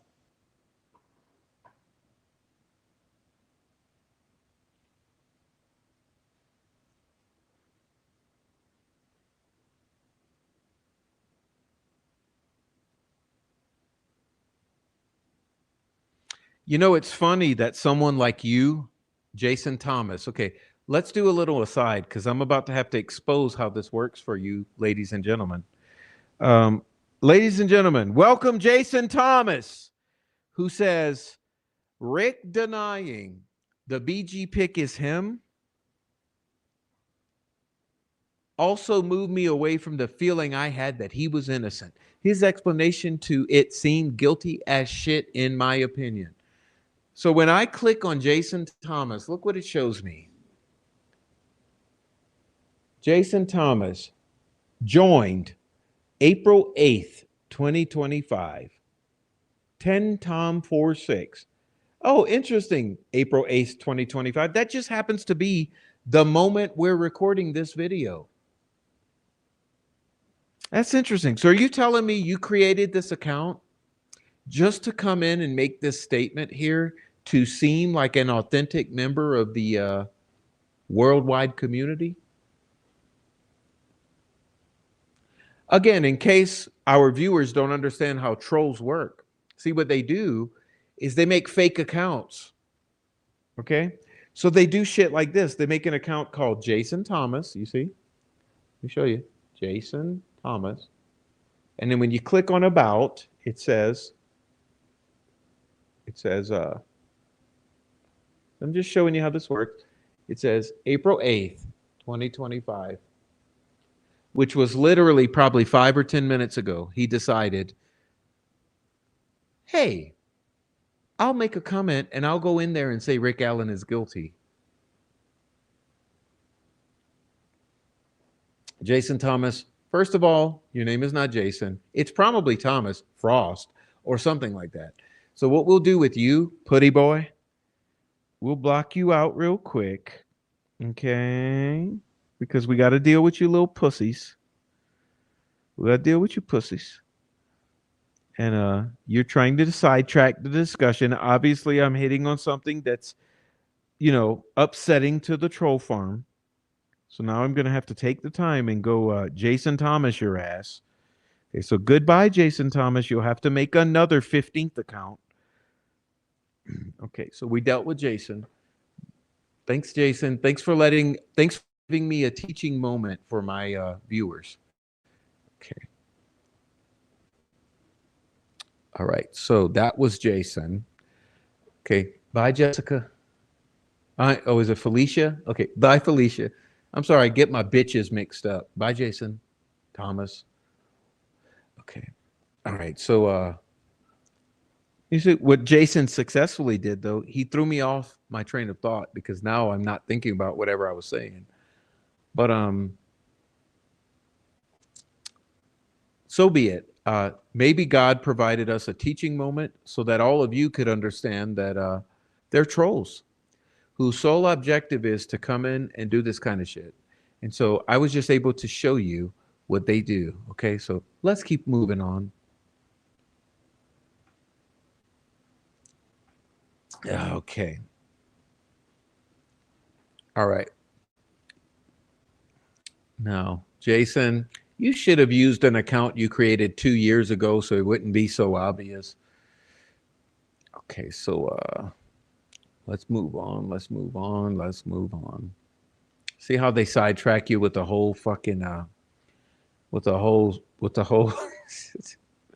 they give you a whole fucking side rabbit trail to go on. Okay, boom, where are we? Oh, that's why he was mad. That's why he was mad. Okay, that's why he had to come in.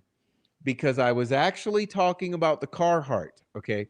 And I was talking about how they tried to reverse engineer this onto Alan with the Carhartt, okay?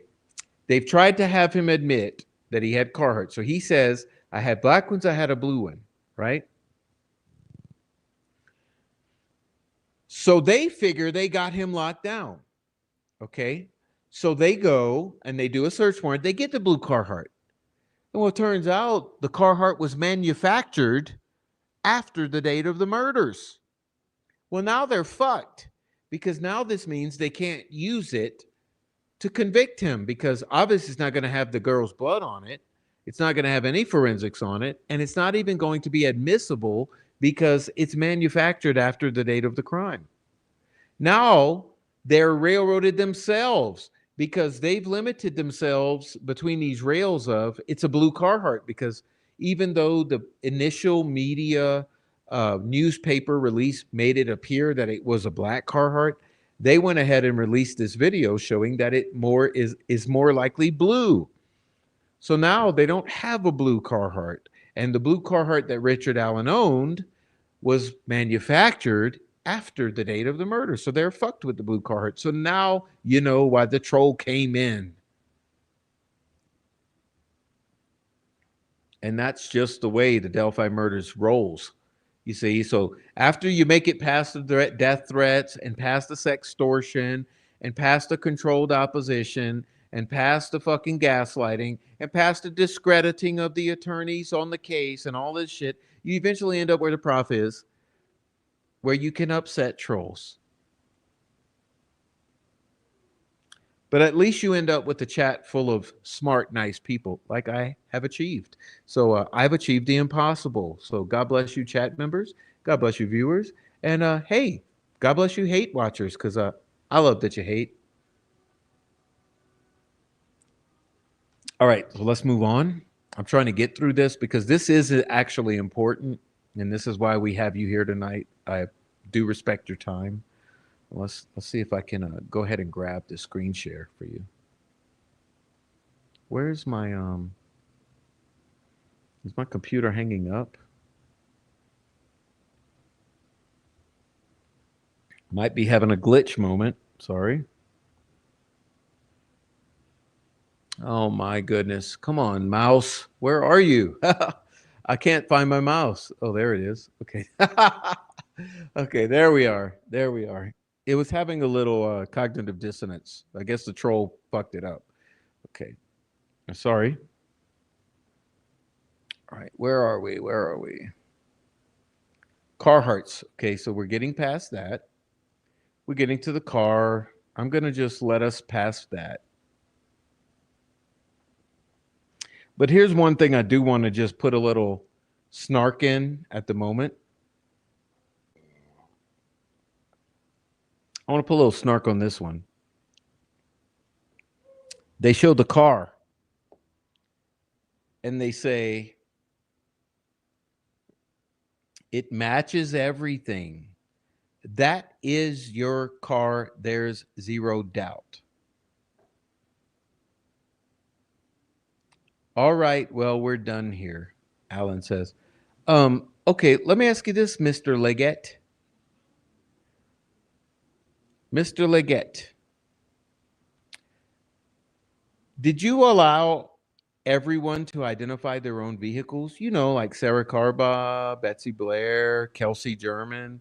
When it comes to cars on the camera, I seem to recall this portion of this case where the way that you identified all the vehicles on that camera from the Harvest store was that you allowed the owners of the vehicles to identify themselves.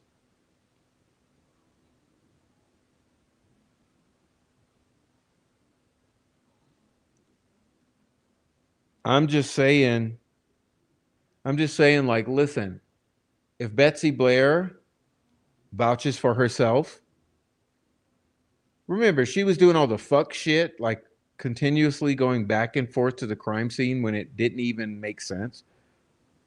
She also did not see Richard Allen. She made that very clear. And Sarah Carba, who was also doing weird shit and also did not see Richard Allen, and she made that very clear. Or Rayleigh Voorhees and her little sister, who also did not see Richard Allen, and they made that very clear. But you allow everyone to identify their own. Oh, and Kelsey German, who you say identified her own vehicle, and you made that very clear. Oddly enough, what did the FBI determine?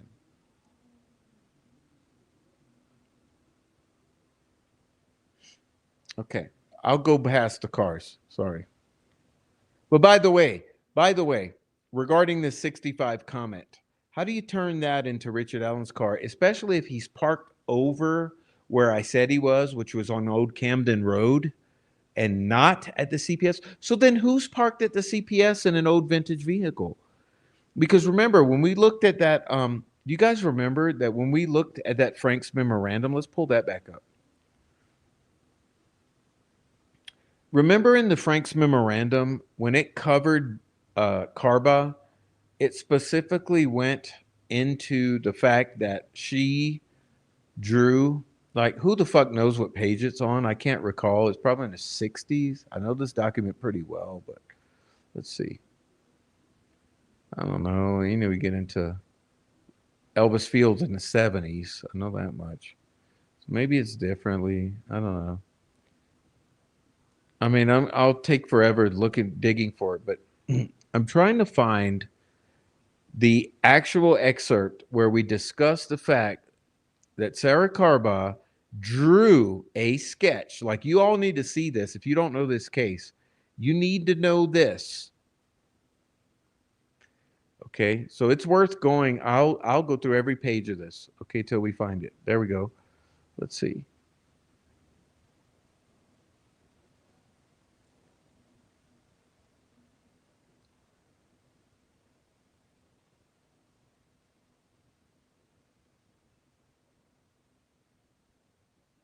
Hmm.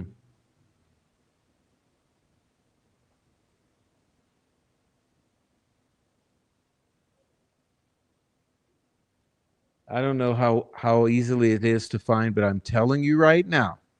I'm telling you right now. That guy is not real. I'm telling you right now. I'm telling you right now, the turning Betsy Blair's vehicle that she observed. Let's see if I can find it in here. Not Betsy Blair, Sarah Carbuz. Let's see.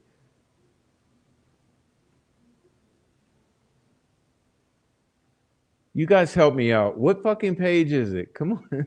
I'm telling you right now. Okay. She drew. I guess what I'm trying to point out. She drew a sketch of the vehicle that she saw, and it had the angular geometries. I'm glad that you all understand my joke.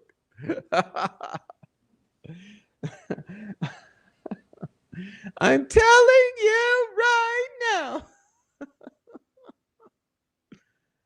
Yeah. Sarah Carba or whoever the fuck did not see Richard Allen's vehicle. They saw something resembling a 65 Mercury Comet or whatever the fuck. Just a moment.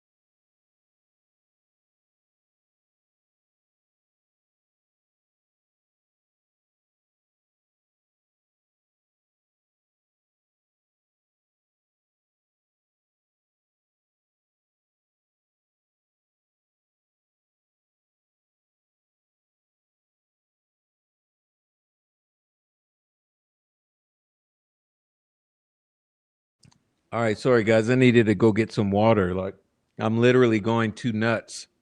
I'm literally going too nuts. I can't find the shit. Okay, I was trying in this document, like it's only 137 pages. Yeah, I'm sorry. I'm all effed up. You know, I can't find it. I got too wild. Okay, I got too wild. I can't find it and I'm giving up.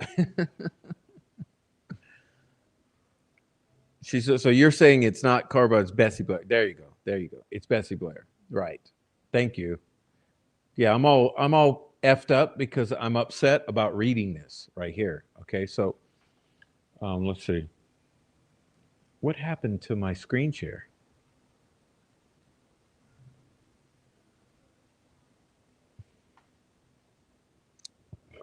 Okay.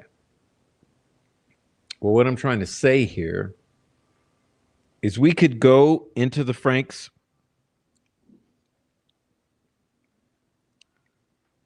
Um,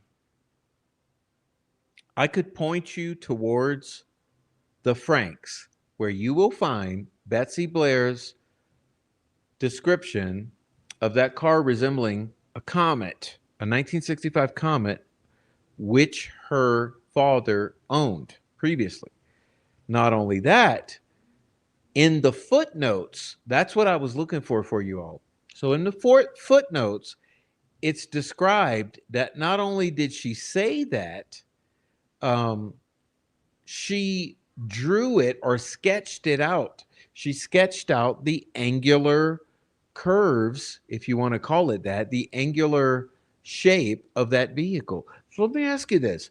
If Betsy Blair literally saw a car that resembled a vehicle that was a vintage vehicle her father owned, and if she sketched out those dimensions and angles, how in the world is that supposed to turn into Richard Allen's vehicle, especially if you consider the fact that he probably parked off of Old Camden Road over there? So all of a sudden, it makes sense. He wasn't even fucking parked there. So someone did see a purple PT Cruiser, and someone else, Betsy Blair, saw something like a vintage Comet or something.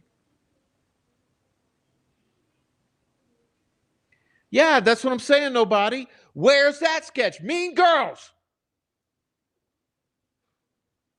Leak that shit. Andy Baldwin. Leak that shit. There's a whole lot you could fucking leak. Sorry, I yell at times. All right, now let's continue. I'm trying to get through this. We're almost there, y'all. This is a cope. Okay, this is a coping mechanism. But like I said, Liggett says, it's your car. Although everyone else drives and identifies other vehicles, that's where we are with Alan. So, okay, we're done with Alan. He says he's done. Where are we? Let's get to it. Sorry, I get real mad.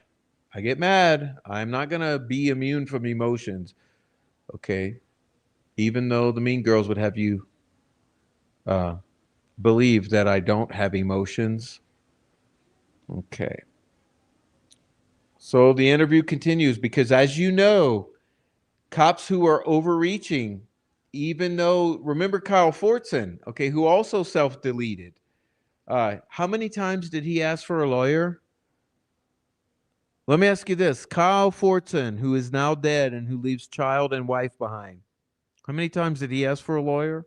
And Holman just railroaded or plowed through and ignored it? Yeah, I thought so. I thought so.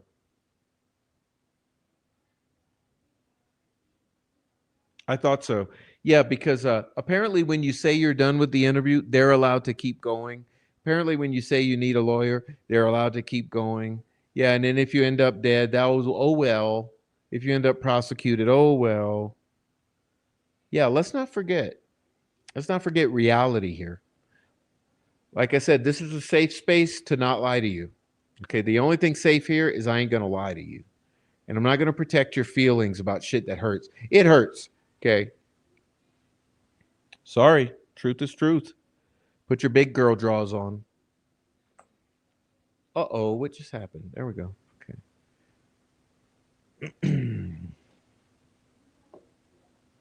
Look at how Mullen finesses Alan. You're a nice guy. We're just trying to figure things out. You're a nice guy.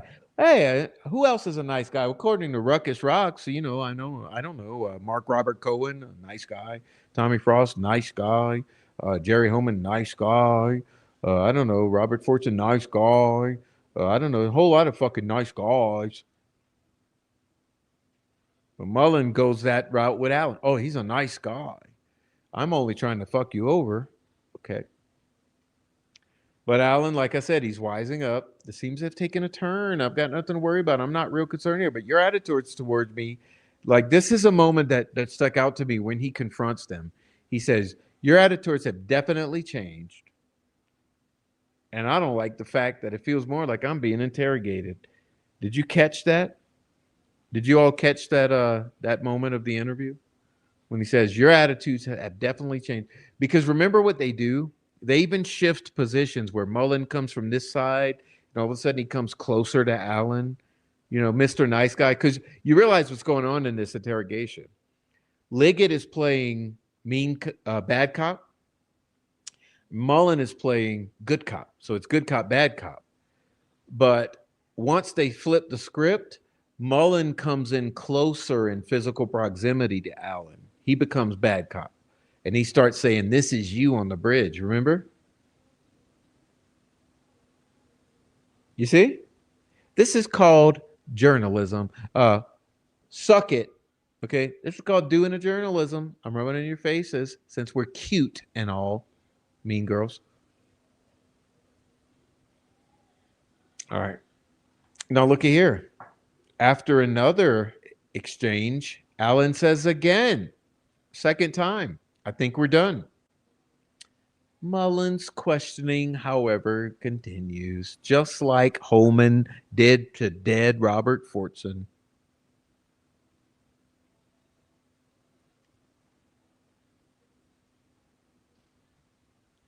Allen correctly accuses Mullen of trying to twist his words. And like I said, Mullen's on the aggressive. He's becoming bad cop. "This is you, this is you, this is you." Okay, Mullen continues, even though he's already twice said the interview's over.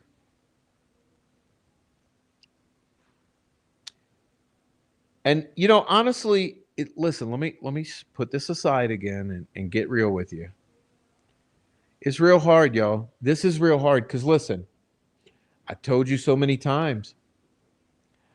I have zero alliances or allegiances or motivations or agendas going into this to say that Richard is innocent. I give zero shits. All I care about is Abby and Libby. Okay, but this is where it gives me pause. I must admit. I must admit, because in reviewing this, the thing that gives me pause is Alan's, I would say, confidence that they ain't got shit on him. He continuously says, "You ain't gonna have shit on me. If it ain't my bullet, it ain't me. There's no way my bullet there. I wasn't there at the time." Like he continuously doubles down on "it ain't me. You ain't got shit on me." Okay, and so this is a moment that they're talking about when he's reiterating once again. I don't know, like the fifth time, he's like, "Good luck finding anything on me." And this is where I actually, I take a moment and I sit back and I think, hmm, hmm.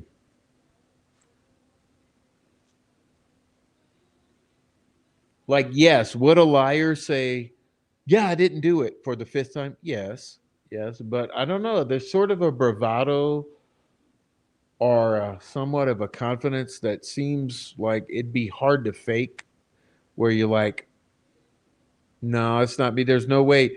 Like I guess what it comes down to with me, where it really hit me, is with the bullet. With the bullet.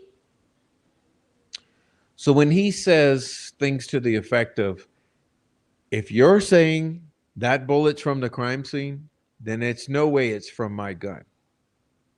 And vice versa. When he's saying, if you're saying you've got a bullet and that it matches to my gun and there's ballistic report, there's no way it's right. For me, the only convincing thing throughout all of this is that point.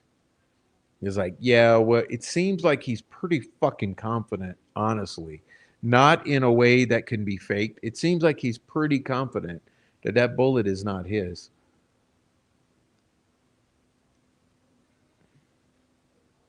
And I don't know how you could fake that. I mean, you could try to say like that bullet ain't mine. That could be said by people. But it seems to me like he's pretty adamant that if you got a bullet that's from the crime scene, it's not from my gun. And I'm just telling you what my gut says about this whole thing. Like the most convincing thing is, yeah, that bullet, there's no way it's mine. And so it leads you to wonder, like, damn, was he serious?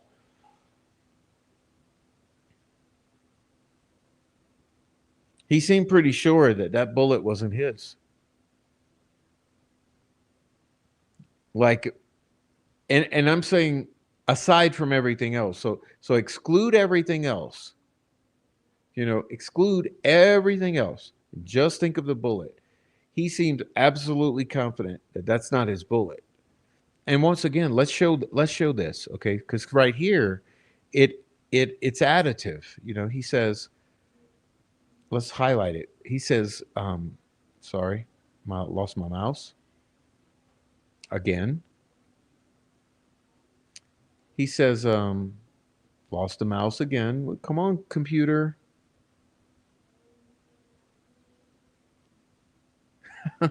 Sorry. I lost the mouse. I can't do a thing. Where is it? Come on, mousey. Okay, here we go. There we go. He says here, like, to me, this is pretty. How is a cop gonna actually hear this and say that he's faking this? Because he's like, good luck finding anything that points in that direction of me being the murderer. I mean, it's not me.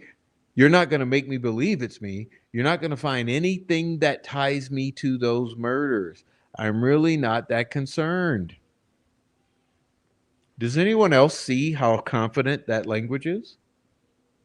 Even when you listen to it, it's like, first of all, he's very confident about the bullet.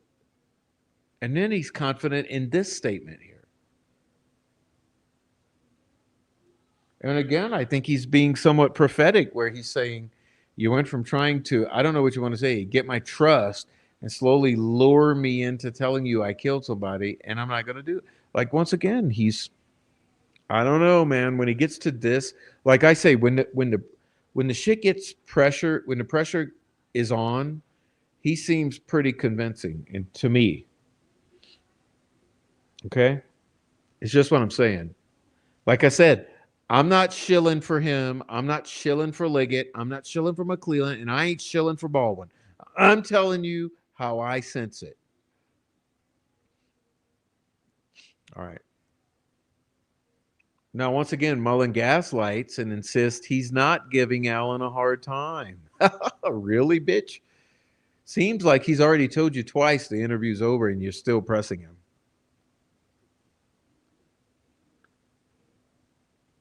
Now, look at this. A third time, he says, we're done here. Arrest me or take me home.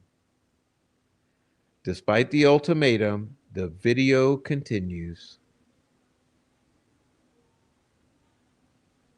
So you see what I mean about this effort?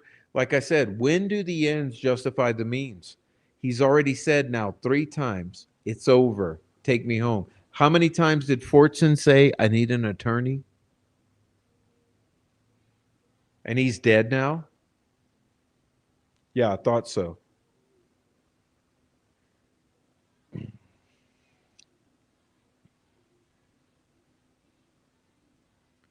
So Alan correctly says here, this is ridiculous.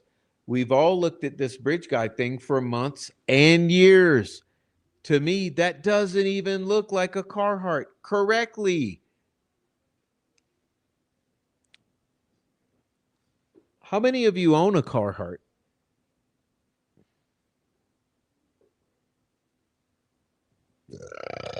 Excuse me. I'm rude. Sorry. This is not a safe space for snowflakes. All right. To me, that doesn't even look like a Carhartt. He tells Mullen he's lost trust. Says this whole thing is stupid. Now you're pissing me off. Are you arresting me? Am I free to fucking leave or not? You're always free to leave, alleges Mullen. Yeah, right before they fucking put him in Westville, where he's tortured and abused and kept in solitary for over a year, and where they coerced confessions out of him by threatening to kill his wife and mother in law. Alan says, "You're an asshole." Okay. All right. So let's take a little intermission. Let's take a little intermission and be people for a minute. Okay. So listen, we've already discussed the prison phone calls, so we're not going to go into that tonight.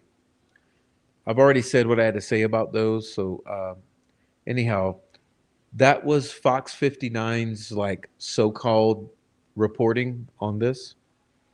But I thought it was good because I didn't see that I needed to risk a copyright strike from these controlled opposition and state shills in order to play this for you. And plus, you've already been traumatized enough. I figured we could read through Fox's article because it's somewhat okay, even though it's like absolutely biased and not really comprehensive due diligence type of journalism. But we covered it. So anyway, now I want to cover you guys. Okay, so if you give me a moment, I have to go get a snack because I'm kind of getting a suddenly. I feel a little hungry. I'm gonna grab a snack, but I'm gonna put the link up because I want you guys to fucking click the link if you want to come on and talk to us all as ladies and gentlemen. Let's see if I can do this. Okay, so that's the link. So if you click, you'll come backstage and I'll see who you are, and then we'll talk. And if you have, yeah, thank you, heavy metal. I need to grab the damn chocolate. I'll do that too. I'll grab chocolate and crackers.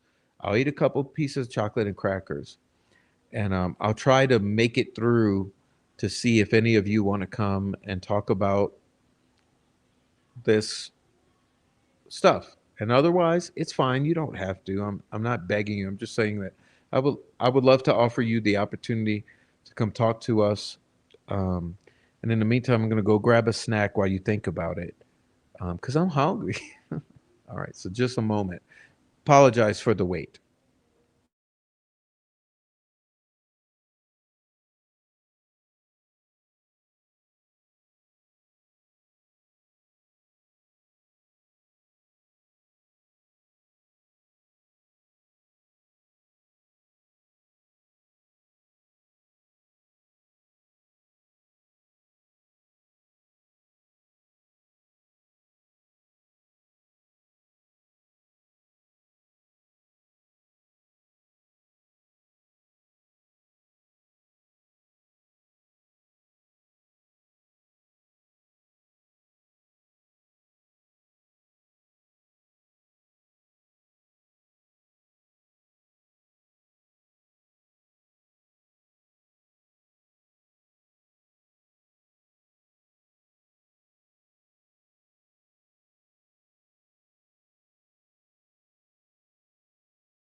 Mm.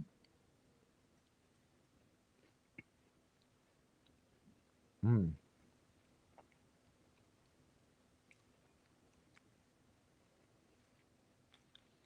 All right, sorry, y'all. I'm starving. Starving like Marvin. Thank you very much, Mark Ellis. Welcome in, Mark. And Miss Pie Crust. Thank you, Mark. I appreciate you. You missed the best show ever, Mark, in my opinion.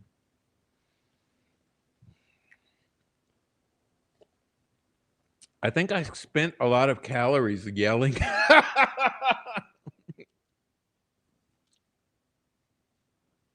Seriously, I think I expended a lot of calories yelling at the fucking camera. I honestly do. Like, I went from feeling fine to like feeling like I'm starving. What in the world?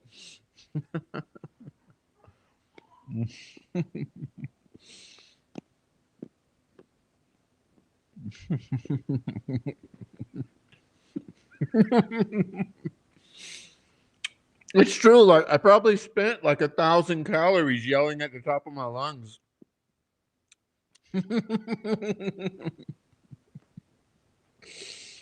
Look at Christine.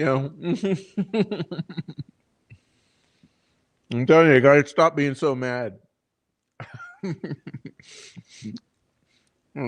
My whole caloric intake went bottomed out. Awesome, awesome, Mark. Yeah, my whole caloric intake went. It bottomed out from yelling at the camera because I'm so pissed about the cars and the parking and the jackets and whatever else I screamed about. All right. All right. Sorry. Sorry. I know it's difficult. I cannot handle the emotional gaslighting. Like I said, they had all the opportunity in the world to release these exhibits in a way that was unbiased with a zero agenda. And what happened instead? No, of course, we got Troll Farm. Remember what happened. Troll Farm was able to run first with the disclosure of the recordings and the narrative behind it, the narrative push. So anyway, we got a couple people. Let's see who we got here. So I'm going to try to be a gentleman. I might want to put in my earbuds. Hold on. Let's see.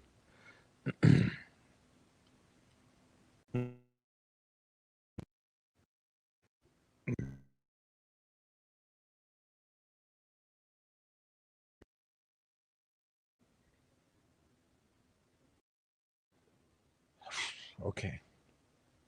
Let's see. See if this works. Uh-oh, what happened? We lost him. Come on back, man. Come on back if you're coming.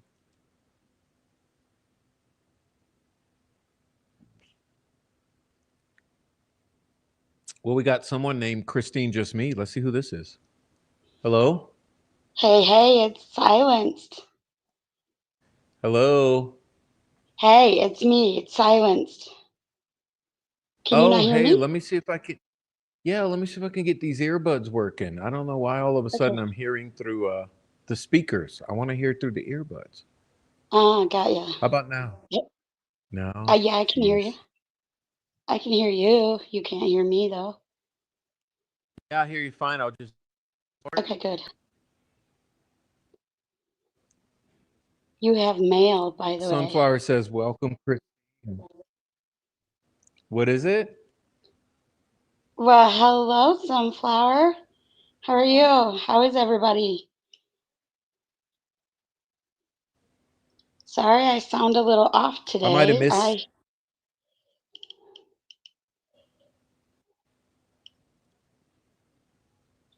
Are we still having sound delays? No, I hear you fine. I'm waiting for Okay, you good. because I'm listening through the speakers because my little earbuds weren't connecting. Got you. Okay. Sounds good. Hi, everybody. I have a little pneumonia going on, so I'm sorry if I don't sound super clear.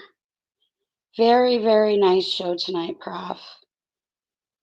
Hey, was good to have you because I love your opinion so much, and Of it's good for course. you to come on.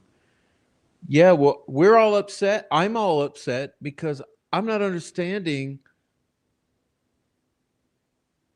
the lack of transparency once again. And it's like, what's with the narrative pushing here? Can we just get the fucking exhibits and talk about them? Exactly. It bothers me, like it legitimately bothers me that the only people that have those thumb drives or that's admitting to having them is just a couple of media folks. I'm not sure how that I'm not sure how that went, and I'm not so sure that that's fair because some of the best media has been YouTubers. So I've only heard of Tom Webster and then another person doing a documentary allegedly has a copy. But that's the only ones that I've seen that actually have copies from the court. So that's interesting. But I do Well, like. go Go ahead. ahead. No, you're fine. Go No, go ahead. ahead. Deb says, "Hey, Christine, hope you feel better soon." So we all do. We Thank all you. do. Yeah. Christine, we want you to drink tea and get some Yes. sleep. Yeah. I went to the doctor yesterday, so I'm on a whole cocktail of steroids and antibiotics and all of that good stuff. So I'm actually feeling better. I just still sound terrible, but I feel all right. So I'm Um, glad that everybody got to finally see those interviews. Like I kind of was expecting the response has been pretty much what I expected is just everybody's dissecting it and you know making it fit whatever scenario they had originally believed. But now we can at least move past the false narrative of Rick put himself there. He said he was wearing what the bridge guy was wearing. Now that everybody has seen those interviews, they know how inaccurate that is to keep saying. You know what I mean? So that's well, been hey, nice. question for you. Yes. Do you think I'm way off base with like being a little skeptical here? Um, no, actually, I don't. There's not a lot that you say that I disagree with usually. Um, as more of that drive starts to make its way into the public's hands, the picture should start to become a lot more clear about um, why things were said and why things weren't said. But some of your criticism, I mean, it's fair. So I nobody likes to talk bad about the teammates, but man, some of that criticism, I wrestle with myself. Like some of the things that I thought that we would see in trial didn't come up. Oh, yeah, So yeah, right. And I'm not there, even really asking about that. I feel like it's unreasonable that we have to be dealing with limited amount of information rather than an abundance of information, you know? absolutely, yeah, it's insane. That is insane. Even if, the drive, I think they said it was going to have like 128 gigs on the thumb drives. That's a lot of information. A thumb drive will hold a whole lot of information, and we're getting it piecemealed every day. And I understand that the people that are sharing it, they want to get their coins too. But like, I'm a little surprised that nobody has just put the whole thing out there and said, this is it, this is all of it, do what you want with it. You know what I mean? Hmm. So I will feel better when that happens, and then we can make sure that the people with the loudest voices actually have all of the information that's available. There's Well, still that's my stuff my that whole thing is like if there's nothing wrong with it, just release everything and exactly. show the people there's nothing wrong. Anyway, I look, agree. Christine, I don't want to interrupt you, but Noe popped in, so I just want to alert you to the fact Noe popped in. So Noe's here. Well, hello, handsome. Hello, young lady. How are you? Long time no speak. Right? Hey, Uh, Noe. So, hey, Prof, Hey, and man. hi, everybody. I Cheers. just I was I joined earlier and I couldn't hear. I was in a public place. I did a mm, little bit of music tonight in Greenwood, Indiana, and then nice. I drove back here to my where I'm staying, and I saw the live, the stream yard, the link. So I thought I'd come in and say hi. Good. I'm glad to hear your voice. I Yeah, haven't so seen am you in I. a while. hmm So So I'll just what stick did you around. think? I'll Did you stick get to around listen to and any of wait the around. interviews? I'm sorry. Go ahead. Did you get to hear any of the interrogations yet? Oh yes, yes. I did last night. I stayed up watching it. It was a 5 hour thing.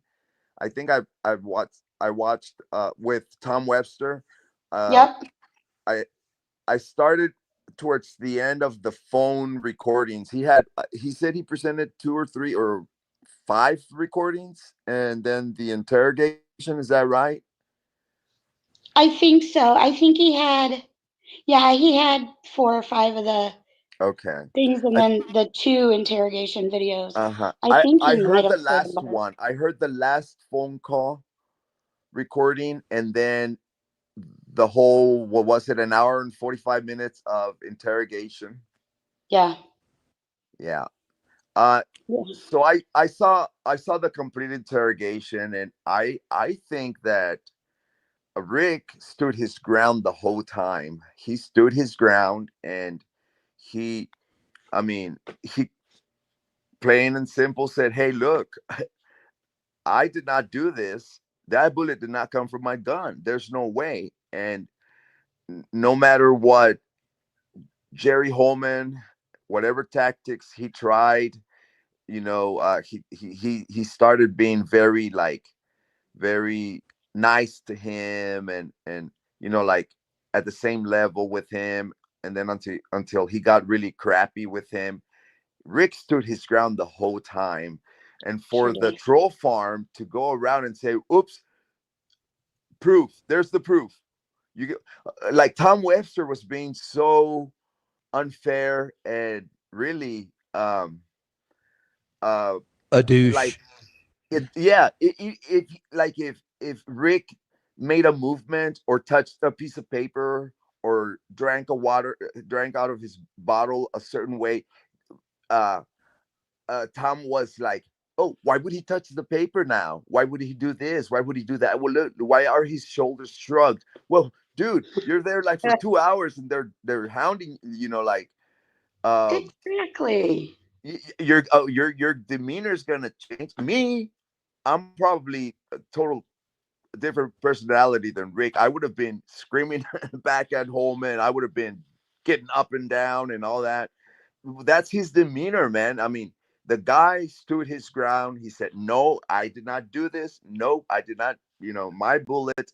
There's no way."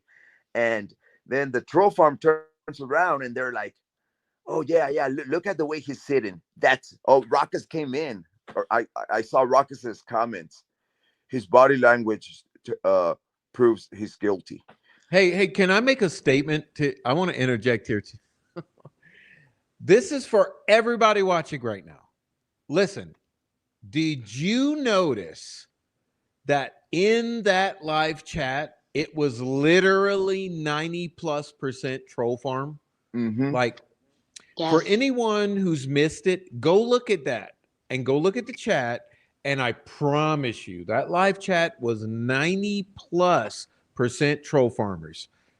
Yeah. Yeah, it Sorry, was. Melanie. Julie was there. Julie was on that chat, and so was I. And I kept like whenever I saw a stupid remark from the troll farm, a troll farm member, I would like immediately hit them with like the opposite, or because they were just being ridiculous. Oh, the way he's Yeah, talking. Oh, did you notice how he changed his tone of voice? No, no, no, no. The guy stood his ground. He was consistent throughout the whole fucking interrogation. Um, exactly. Fix solves comes in and says, I got his ass. He said, "Oh gosh, let me put my thoughts together." But he said something like, Faggy, faggy, faggy. Oh, sorry. Okay, so never mind. no, he said that he knew, oh, something about only some evidence that only the murderer would know, right? And started talking about the van, right? Uh, Mm-hmm. and I told Fig, and he responded to my comment. I said, well, um, then you talked about the van on social media way back when. And I asked him, how did you know information that only the murder would know, Fig? And Good point. and, Bingo, and Noe. he said, Bingo. I said, did Walla pass on that information to you, Fig? And he said, no. The response he gave me Yes. was an idiot response. He said, no, I heard it from Rick Allen. I said, Yeah. man, you're Okay. So that's stupid. No, a buddy. You heard it from Jody Williams and Monica Walla. it's a He bingo. said he heard it. So He first heard it from, no, I said, who told you that, Fig? Was it Monica Walla? And he said, no, I first heard it from uh from Rick Allen, because he was telling other inmates. How would you know? How There's no way, man, that he would have heard it from Rick Allen first. exactly. So the way that I understand the flow of information to have gone, allegedly, nobody sue me. These are my opinions. But I believe that it was going from someone on the prosecution side of things. I don't know whether it was a cop, an office worker, a court clerk, somehow. But I think somehow it was coming from the state side of things to Fig, then to Monica Walla, and then back to Rick. And I think it was a big old circle that way. Wow. That is just my opinion, and that's what makes the most It sense makes more because sense. they all knew things that they really had no business knowing. Mm-hmm. Yeah, he was one of them. He was one of them who knew shit that only the murder would know, and he was Exactly. putting it out on the social And on at the social media. and at the same time, they had us gagged so we could only half-ass investigate. Mm. Like you can't investigate in a vacuum. You have to talk to people in order to ask them what they know. Like you have to do that. And that leak kicked everybody's paranoia off the chart, and it made it difficult for us to approach people because even Wait, to wait, this Christine. day, What leak? What leak are you talking about? The well, there were a few, but There was, yeah, um there was the one with the crime scene photos. the Okay, main so there was one the was first that crime one. scene photos. There were actually Well, wasn't photos of Fig the in the clothes and mix of whatnot. that too? Yes, Wasn't of Fig course right wasn't Fig's there. name on in the mix of that too at Allen Right County? there. Yes. So there was that very first leak of the photos of the clothes in the water and whatnot. Uh-huh. So that's one. And then you had the crime scene leak where a man ended up dead in the mix of that. That has not Yeah. been given Okay, the okay, yep. respect and reverence that it deserves because somebody died. Uh-huh. And then you had the uncomfortable conversation with one of my colleagues and the R&M girls and Osbrook and like that whole group of, I don't really consider that a league, but I mean, it was an uncomfortable situation. Well, once you go through those situations enough times, and they tried to put everybody in jail, like they tried to have Andy Baldwin arrested. They did get um, Todd Mitch Click. Westerman arrested. You Yeah. Yeah, know, click, like it was click. a big deal. Well, you They keep killed going through that Ferenczi. They chaos. killed Ferenczi. They killed Thompson. Exactly.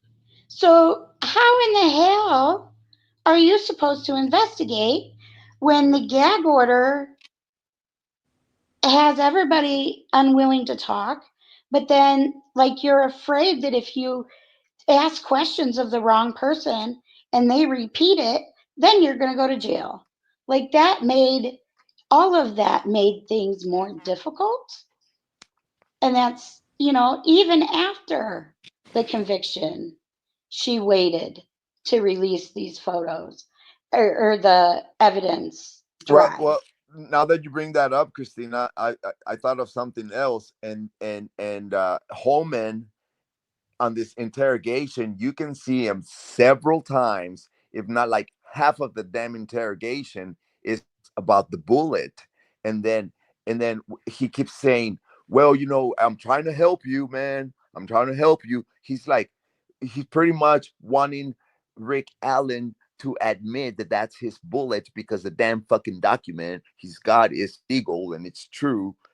And, and then he's like, and we got more evidence, but I'm not gonna, show give you more.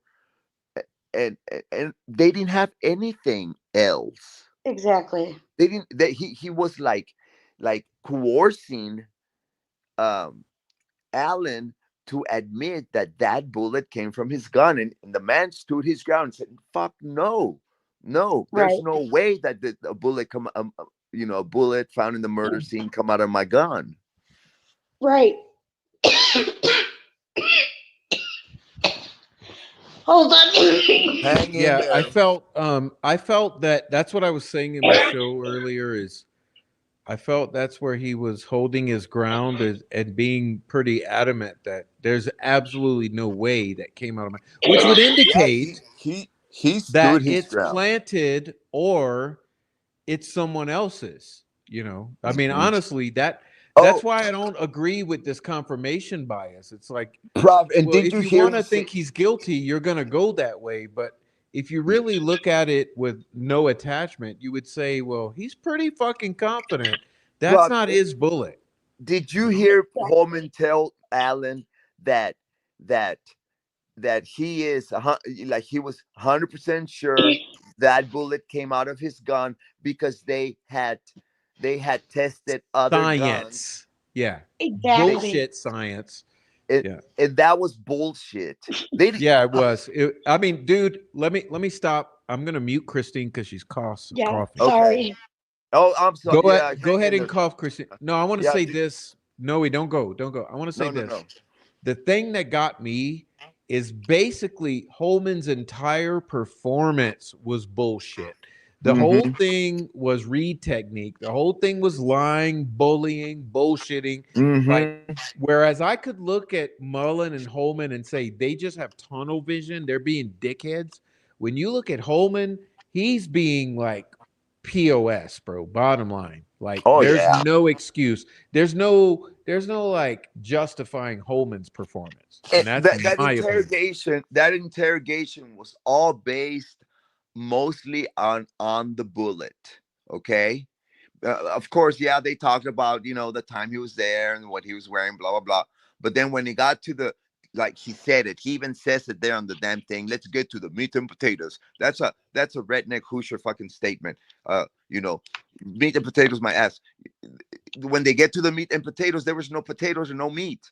There was nothing on that bone. And so that's when he starts talking about the bullet and starts grilling him on the bullet. Okay, and the man stands his ground. That's not my bullet. then and then he goes on to say that there's more evidence against him, but he never presents them. He never presents anything that really is meat and potatoes of it all. Yeah, And it's all like it's all like religious type of belief in the science of the bullet, which Exactly. we now know is bullshit. And Prof, didn't one juror, the only juror who's come forward and became public, didn't he say, or she, whoever it was, that the bullet was irrelevant? They excluded it. Yeah, great point. I'm so glad you're here, Nui. Excellent point. Yep. She said they disregarded it. Am I the only one Christine, seeing come this? back. Am I It's the only not one seeing okay. this? It's okay, Am I the Christine. only one that sees it? Okay, then the whole Okay, I'm back now. Sorry. yeah, the main meat and potatoes of the interrogation was that bullet. Yet a juror said, "Oh, the bullet. No, the bullet wasn't We important. disregarded it because it was It was the like the voice. defense It did a was good the time of proving it confession." was bullshit. Yeah. Mm-hmm. It's bullshit Wait, forensics. wait until you all see that graphic that the bullet expert showed in court. Wait until you get to see that. It is, it was ridiculous. She did not even compare. She didn't put up photos. Like there were photos on the board, but it was really far away, so you couldn't see exactly what she was trying to show, right? But during the hold on, the Uh-oh. forensics guy, it might have been a guy. I said she. It may have been he. I don't remember. But there were no comparison microscope pictures.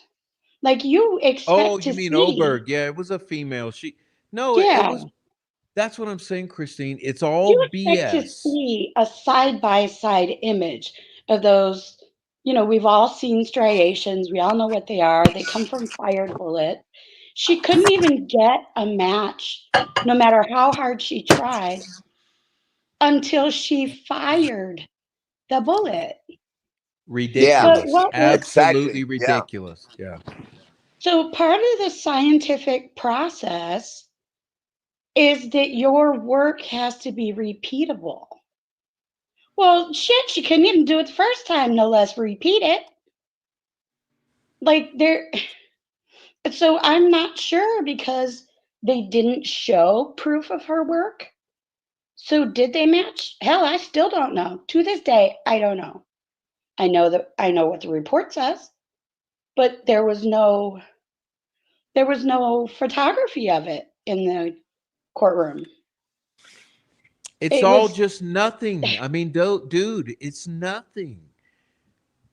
And where there is have it been now for like Christine? My whole thing is where is it now for the world? Like, do you think, okay, the one investigator in Indiana is a better expert than the entire world to be able to like peer review her work? Right. exactly, exactly. So we all know that the FBI was involved at one point, and then they were asked to exit the situation. Yeah. Well, one of the whole reasons that you invite FBI experts is because of their resources. They have the best labs, they have the best DNA folks, they have the best ballistics folks, they have, you know, there are experts that come along with the FBI for free. That's why everybody wants the FBI to help them out when you're in a small town with very few Well, resources. Christina, but that was not allowed because um, Mount Zion Lodge 211. It I was not. love you, They were Noe. not gonna allow the feds to get in there. Mount But I the love Zion serious, you. okay, 211. serious though. Do you guys remember after the arrest of Richard Allen, when Doug Carter behind the scenes did his little fucking interview for the TV station? He said the FBI, the NSA, da, da, da, and all federal agencies are at our disposal. Right, Yeah. right. Until they weren't. I cannot understand at all. But Well, I'm then telling you guys, it was the Mount Zion fucking motherfucker said no. Bye bye. it was Get out. We got this. That's what happened. I mean, You're Yeah. not gonna The convince me that it Camden, was the otherwise. Camden Lodge, Camden Nick Lodge, McClellan, Brad Holder, Logan 211. Holder, Mike Patty, Jerry Holman, and the entire Masonic structure said, "Effie, I gotta go." Yep. Bye bye. Exactly. I'm sorry, Exactly. but yeah, that's it You is what know, it is. now I can't share actual police reports, but I've said this before, so it's not going to be new to most of you. But the FBI was very clear on what type of person they were looking at for this homicide. Mm-hmm. And it wasn't a sex offender. The locals, the Delphi police and the sheriff's department, they were hell bent on just throwing money down the hole, chasing down every pedophile in Indiana, Kentucky, Illinois, Iowa. Like I do not understand it at all. When like the BAU that we watch on TV, okay, so that's a real thing. There really is a BAU unit in the FBI, and they really did do work in Delphi. Yes. But why? But why ignore that? Yeah. Why? Why throw away the I B? And what understand. did the BAU say, Christine? So they have this list of like traits that they're that this killer would have. One of them was a lack of sexual violence. One of them, they thought that they would be a violent person overall. Um, let's see, what else was it? Oh, they thought they might be experienced in um, killing animals. So maybe somebody that works in a slaughterhouse, an avid hunter, one of those kind of jobs because of the way that things were done. Wow, kind of Yeah, sounds and there like a was a lot of couple the of others. POIs who we've speculated about over the years. Like the Exactly. gangsters, the meth Exactly. dealers, the Garrett Yep. Kurtz types. Yep. Agreed. Agreed. 100%. But I don't know why there was this. It was like a stubborn resistance. Like couldn't they couldn't do anything different than they normally do. Like I don't know how they decided that this was a sex crime when there was no evidence of the girls being violated in that way, but if for some reason these guys were just bent on this being a pedophile. I mean, They, Christine, I have a question because it just occurred to me. sure. So, in other words, Richard Allen supposedly targeted these girls for a sex crime, but then doesn't commit a sex crime, and then Exactly. some reason kills them? What the hell Exactly. would be the reason for killing them if you haven't graded them? And he didn't even have any of the BAU markers. He had no history of violence. There had been. Okay, so this is already out there in places you all can look for it yourselves. But there had been a disturbance in the Allen home where the police were called. That's minimal. That That was happens. manipulated to look like something that it was Uh-huh. not. Yeah, that happens all the time with all kinds of people. That for them to want to use that specific incident that and it was only like maybe one time, It right? was only one time, and Yeah.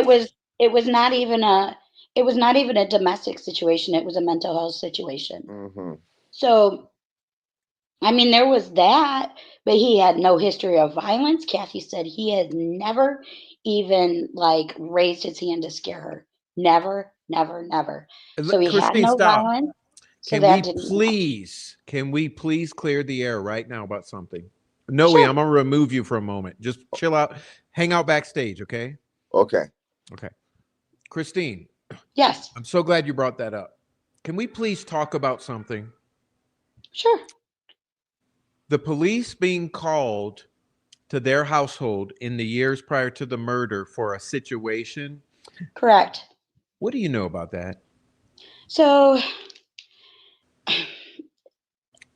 I really don't like to speak for Kathy and invade her personal life, I I totally understand feel, that. but I feel like that story deserves to be told the right way, and I'm sure Kathy will choose to do that or not choose to do that later. However, it was a suicidal attempt. So, um, it was not a situation. He wasn't breaking stuff. There was absolutely no violence towards anyone in Thank that you. incident. I want to clear the air for that because you know what these Yeah, bad actors do? They like to run with the allegations that he correct. was beating his wife, which is Correct. why the police were called to his household. Correct. And so that's been a narrative they've been running with to try to paint him as a violent domestic offender. Correct. So, as far as you understand, that was a self harm, Probably red yes. flag type of Yes. incident. That's exactly what it was. Thank you, It was. babe. Thank you. I'm gonna let Noe back in. That's I great. know. I just wanted because we've never taken the time to say that, Right. and I've still seen people running with this thing that he beat his wife. That's why they called the Yeah, cops. Okay. that drives me insane when I Thank hear you. that. And But look, I like to not tell other people's stories for them, but this is one like there just had to be some clarity there. I Cause just hope that people and especially Kathy will understand that there's no ill intentions in sharing that. I didn't know No, this. yeah, no, it's I no. We're thought not. No, no. We're trying to protect or give the respect of the light exactly. of truth back to because look, Kathy. look, look. Yeah, I mean, Richard Allen, if he touched the paper, oh, he's guilty. Look, the way he touched the paper during the interrogation, exactly. or if he and they will take the most minimal things Correct. and make them a mountain and then Yeah, you know and that's why I'm glad that you're clearing that out. I didn't know that. I knew yeah, what people are saying on social media, that he there was an episode at his house, the cops were right. called in, Yep. he was being aggressive, blah blah blah. That's what I thought, right? Yeah. I didn't know that it was a like that type of situation that you Yeah. explained. I mean, there's more to the story, but that's the gist of it. So I just feel like I know she's getting raked over the coals, but Kathy is a grown adult and she is stronger than she gets credit for. And I personally think that she will tell those stories when it's right for them, and I'm gonna And we encourage allow her them that. because I said earlier, Christine, I don't know if you were here, but what was really upsetting to me, and I want to reiterate it, is that you see, this is the first time laying my eyes on it, but seeing her body language and the look on her face when she Yeah, comes into that room, Mm-hmm. it gutted me because, she's been the subject of multiple attacks by the stupid ass old ladies on Facebook who have been blaming her for protecting Rick or knowing he was involved, or blah blah blah. They've demonized her, turned her into a monster. They've literally did they? called her a monster. Yeah, I've Mm-hmm. heard it. And when I see that lady come into that room, all I see is a victim. Okay, Yeah, I so agree. that's my take on Well, Kathy Allen. one thing that I noticed during these, when Holman was going in and out, I could tell that he was going out and uh,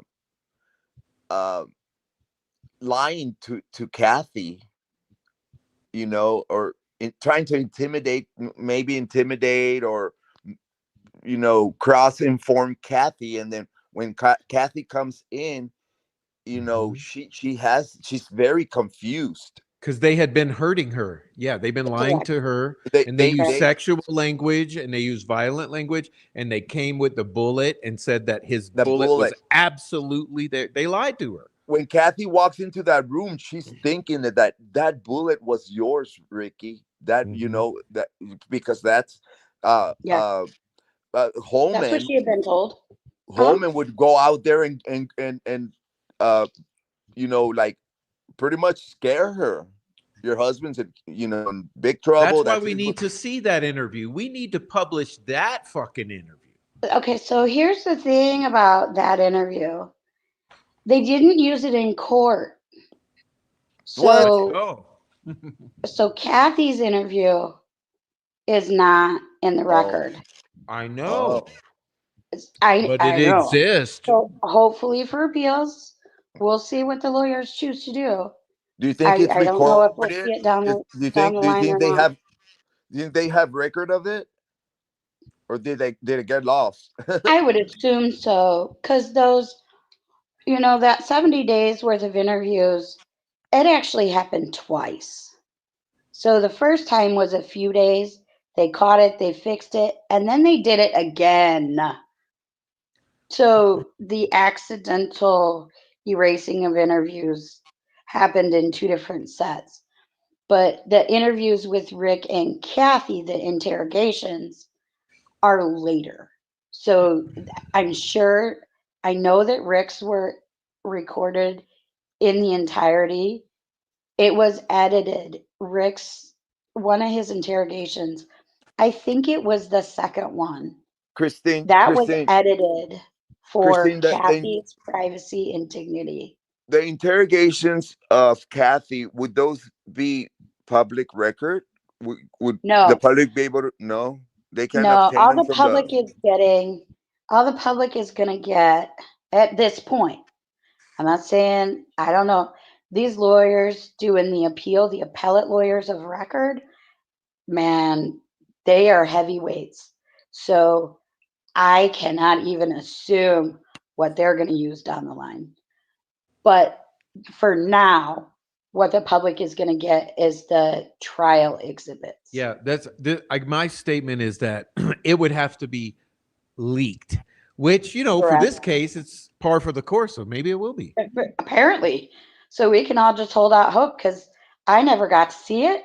I have heard about it, but I didn't get to see Kathy's interview. But I did I get to allegedly see, heard that there was a lot of sexual talk in it from if there David Vito. was, I don't know why that would be so, but yeah. especially when the you told him that this was not a sexual issue. Yeah, I don't know why they went with that. But we hear that in our other homicides, even. Like, that is just, I don't know if it's in like detective training 101, that they realize that you look at all the perverts first anytime a child is murdered. But like, they all do it. It's the weirdest thing to me. But um, yeah, what I heard of Kathy's interview, that it was gross. Like, it was violating, degrading, like it was just gross. Maybe she'll come And out and then there tell us was lying. herself. Yeah. She may not. Women kind of, we can be sensitive souls when our dignity is, you know, bothered. But she may. Um, but even Rick's interview, they had to edit that. So there was mention in court that they took out a section, and they did it because it had information about other people, and it was done for the dignity of Kathy and others. So they eliminated a chunk. So what sounds like a 2-hour interview was actually longer than that. But the public's only going to get what was used in court. That's my understanding anyway. I wanna interject something here, like a Sure. big picture of okay, that interview that interrogation we saw yesterday was in 22 October of 22.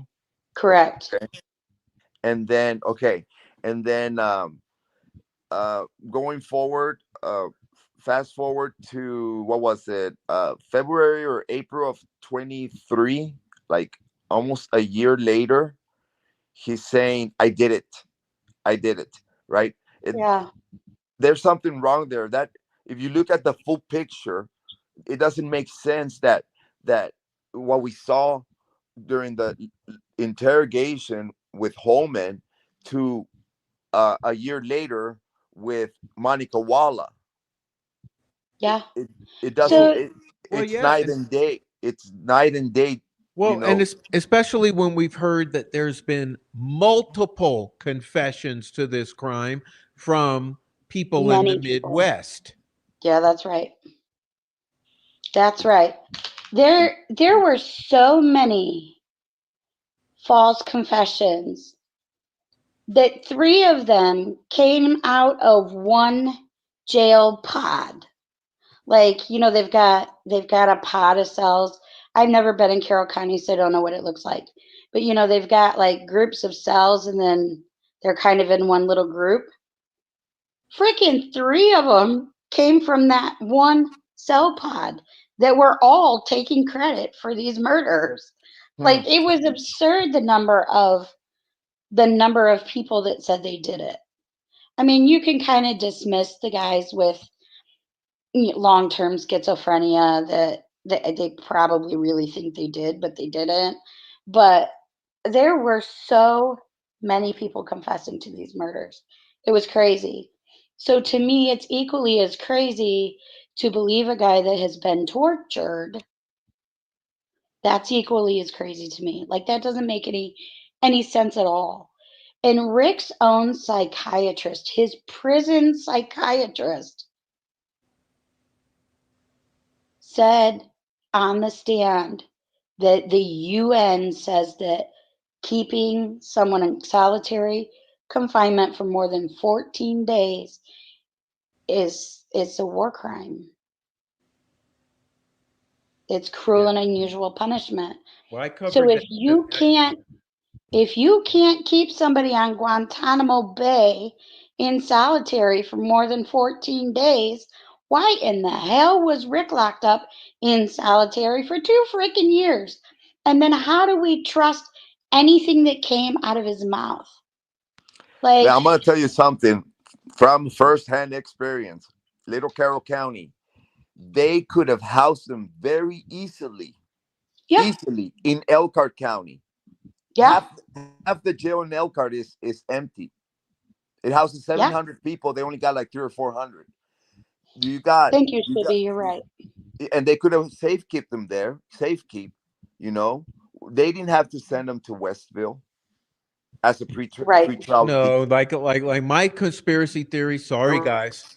there were They sent so him to many options. Westville right into the hornet's nest. They put him right where they needed him to fucking Mhm. threaten to fucking kill him and his wife and his mother-in-law and his daughter and everything. Yeah. Okay, so here's where the fun's going to be. Not fun, but this is where I have chosen to start accountability. So I am prevented from sharing things that came to us in discovery unless it's a trial exhibit. However, y'all got to remember I'm an investigator. So that Westville research was done by Erica and I, and that is our work product that we were never paid for, but we can talk about that. So, and that research is extensive. We have names of people that were killed in Westville, that were tortured in Westville, that had medical abuse done in Westville. All of that is fair game because prison lawyers don't scare me. So that will be coming in the future. This week. Oh, yay. Good, good, good. Because I'm ready to do that because it was not an accident that he was sent to Westville.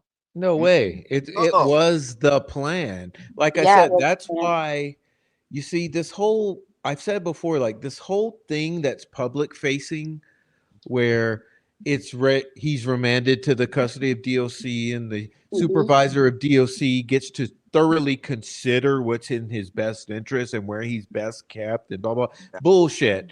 The conversation is had behind the scenes. Hey, we need to put this motherfucker in Westville to get him dealt with. Is that cool? That's cool. That's cool. That's cool. Okay, let's sign the thing. Okay, boom, done. You know what's funny is that during trial, I can recall, we had to be real careful about what we were allowed to attack or whatever. The lawyers did, not me, because I don't do lawyering. But the lawyers had to dance a really fine line when it came to talking about Westville. But they did ask Dr. Walla and the prison psychiatrist who made the decision to put him in solitary confinement, or who made the decision to send him to Westville. And I can recall them asking a few different people that question, and nobody would answer it. So, like, legitimately, I would like to know who made the decision to send him to Westville. Well, I know. I already know because I studied all of it. It was the superintendent of the DOC had the ultimate decision because he was remanded to DOC custody. So it was Right? up to the superintendent of the DOC to house him in an appropriate environment, and it just happened to be Westville. And then Gallipo just happens to place him in solitary for a year. Yeah, exactly. Yeah. So So, that's well, your who's the lineage. rocket scientist behind that move? So here's where Rick's civil rights were violated. The prison's own policy, they talked about it in court, is that they have a 14-day max for solitary confinement. However, if someone still meets the criteria of needing solitary confinement, they're supposed to have like some prison powwow where the guards that see him most often, the psychiatrist, the therapist, and the warden, they kind of all get together every 2 weeks to prolong that solitary confinement. They weren't having those meetings. So while Judge Gull said that he was in conditions more favorable than a normal inmate would get, that it's the exact opposite. And that's in black and white. That is in their prison rule book. And they didn't care. Yeah, there's a Judge Gull huge, I mean, for me, Christine, as you know very well, my whole deal with this entire case, because of my own life experience, is this whole thing that was done to Richard Allen, it should never happen to any fucking citizen of the United States. I mean, how many times do people have to die in state custody correct. until people start handling things the right way? So we You know? still don't know why Rick was transferred from Westville to Pendleton with no notice. He was also moved prior to trial. He was moved from Westville to Wabash under the cover of darkness. They got him and they moved him in the middle of the night Mm-hmm. without warning anyone. It was like they came in, they grabbed him, they delivered him, and that was that. And so nobody knew that it was coming. That is my understanding of Then, how he moved to Wabash. then, Now, then, who in the hell made that choice? and then it's weird that closer to trial, they move him to Cass County. Right? It They doesn't make did. well that they should have moved him to a county closer to Carroll from the get go. Like Yeah, he was I don't already know in how White in the County. heck. I, he was in White County. Why didn't they keep him there? Why did he have to go to DOC? The Why? They did right, and they had made arrangements after they realized that things were going really, really wrong in Westville. They found an alternate housing situation for him. One of the county jails was like, "We don't want to, but we'll take him." That was oh, Cass County. of course Cass. not, though. They were never going to do the right thing. Listen, I want to highlight this comment because this is beautiful. Chronic Illness Diary says we need an Allen law, which I've been calling for. One, Yes, lawyer must be present for anyone talking to Ellie at any time. I agree. I agree Two, wholeheartedly. pre-trial detainees cannot be held in solitary, I would say, for more than 2 weeks. I Okay. agree with that. Three, no statements ever can be used against you during a mental health crisis of the extent that Richard had. Absolutely. Thank you I for being in this absolutely. channel. That's why we Yeah, exist. yeah, Yeah. that's right. So there are some lawyers that watch Prof. Well, Um, look, hopefully, from the hopefully we can beginning, get that going. when he was charged, and Carroll County did not have the capacity to house him, they Hmm. they, they shouldn't have. They made the decisions for him. I mean, with no lawyer present, with no representation. They tossed them around. Well, they send him to White, and then all of a sudden they decide that they're gonna send him to DOC as a pretrial detainee. That's, I mean, it is possible. Yeah, but it's not normal. That shit don't happen.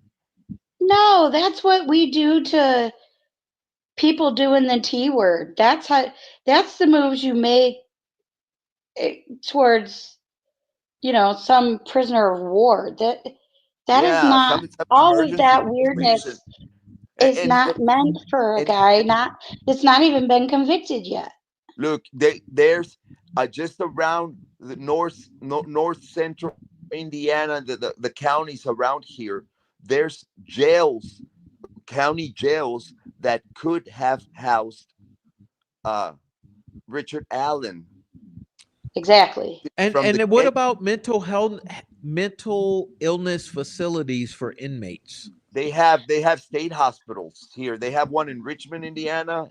They have another one in Why Logansport. wasn't, as a pretrial detainee, he's not convicted? Why is he not Correct. eligible for placement in a hospital? Because, Correct. especially considering that he's pretrial. And Well, there's a lockdown but unit. what They call it the Jane English unit in Logansport.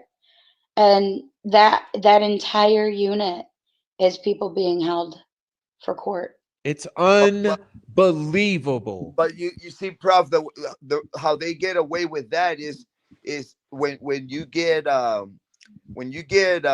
booked in for whatever charge it is, they do like a little half-ass evaluation in the booking room. They ask you You're like right, Noe. they ask you Yep, like 30, 40, 50 questions, and then right there, the guard that's asking you these questions, he makes the decision there. Oh, well, uh boom, put him in a pod or put him in a holding cell or exactly. whatever. You know, so that's how they get away with even people who really didn't do need to go to these facilities, these special facilities. They end up in a fucking pod in a county jail because it's some fat ass like ruckus doing these interviews, like 30 questions, and Yeah. oh, He you looks know what I'm saying? guilty. Yeah. Hmm. And that's Yeah, that's how every I mean, it might be someone who really needs to be in a who really has mental health right. issues, and if it's some fat ass CEO like from Florida, you know you go I you go to love the you, pod, Noe.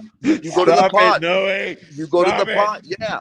You I mean, it's how it works, man. And now I don't know what state Allen was when he got booked in, but obviously Angry. they They moved them Angry. to fucking White County for some reason, right?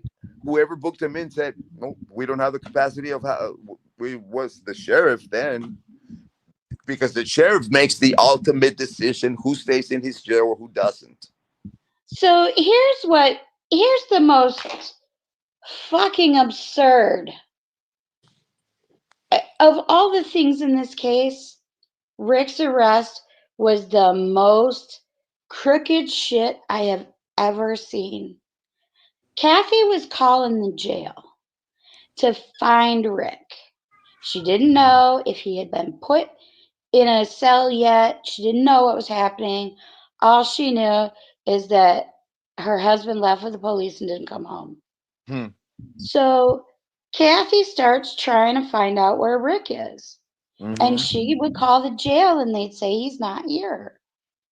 They denied having him while they had him And Yeah, because yeah, because right, they you right, know what booked you know him. what they do, right. Christine. They They used an they alias. they Mhm. will not give you any information. Um, they'd be like, we can't give out any Craig, information on well, it was any. Craig Ross Rentfo, Christina. Exactly, Yeah. exactly. So I don't fault the desk guy who was answering the phone because I Mhm. don't think any of the guards at Carroll County where he went first, I don't think any of them knew that Rick Allen was there.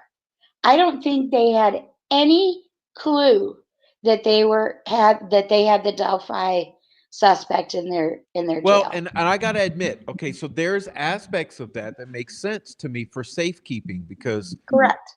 you're trying to get him into custody, get him locked Correct. down without Yep. a threat of murder between A to B. But at Exactly. some point, you got to understand this is a guy's family's looking for him, his lawyer's looking Yep. for him, he has civil rights. I mean, there Yep. this is where we're getting into where does Carroll County overstep the bounds of protection? See, that's the game they play. It's Exactly. protection, safekeeping, whatever. Yep. But the real thing is, no, we're gonna fucking force him to take the plea. You know, my conspiracy theory is the whole deal was we're gonna put him in a position where he's forced to plea. Hmm. Exactly. You know, So just hiding him under an alias wasn't enough. Like that wasn't enough fuckery. Like Carroll County likes to go above and beyond. right, right. They had to get him So into Westville exactly. So under the Odinist. You know, Kathy hires a lawyer. His last name is Gibson. I think it's Brett, but I'm not real sure. So Kathy hires this lawyer. She pays him that so I've heard a lot of rumbling about how, they owed him money or whatever. She paid that man. So he gets a hold of Nick and says, "Hey, where the fuck is my client?" And so Nick meets him at the jail so that they can have Rick walked out to the meeting room where he's going to meet with his lawyer. That's what makes me think that the people at the jail, they probably had no idea. Like they didn't know he was there yeah, because because they are thinking this is Craig Renfro. Yeah, exactly. exactly. So Yeah, they that's had the. to Mhm. meet this lawyer there so that Rick could be pulled out and have a powwow with him. What happened after that? I don't freaking know. But I do know that I have seen the Brett Gibson letter. I think Osberg may have included it with the motion to correct error, but I know that I have seen that form and it was sent to the prosecution and to the jail. That's right. They had that. So yeah, you're right on that. We've covered that extensively. So Yeah, McClellan and Lesenby had that's full full knowledge of knowledge. Brett Gibson at the Correct. time that they held the safekeeping hearing, and they gave zero shits about his rights to be Hmm. represented. Yeah, Correct. yeah. Yeah. Bottom line. So here's the kicker, like I should have I should have seen it before, but I just didn't. Because I did, you don't know what you don't know. But earlier in the summer, there had been questions about I lost my train of thought. But there had been questions earlier in the summer about um, his moving around and his arraignment and when his arraignment happened. So Uh-oh. there's been. You're talking about how they did that after the fact, long after the fact. I Yeah. didn't say that out loud. You Oh, did, sorry. but Sorry. yeah, the Yeah. rumor's there. There's I a like word on the street. word on Yeah. the street Word has on the it street. Yeah. that there may not have been a proper reading of his rights and whatnot. Oh, that's what I was talking about. Reading of the rights. That's how I started the story. Well, between his first police interview, at the first interview, they read him his rights. At the second interview, they miraculously, again, didn't record the beginning. Accidentally deleted or didn't Accidentally, start the right, cameras. Yeah. exactly. So they don't have him on film being given his rights when he was interviewed. I think it was a week or two. So during the summer when we were having those hearings, I can recall it being an issue that Rick was not read his Miranda rights. And I think it was during those 3 days of hearings where they had him back to back to back. But there was question about his rights weren't written to him or weren't read to him. Now, Judge Gull said that since he had been read his rights the first time he was questioned, that he knew what they were. Really? Is that how it works in the law? Yeah. Look, guys. I'm gonna get out of here, but I'm gonna end it with but I'm gonna stay on the chat. Okay, I'm gonna end it with this is how I see it. Rick Allen's flannel shirt did not meet the criteria of the Mount Zion Lodge 211. He got rednecked.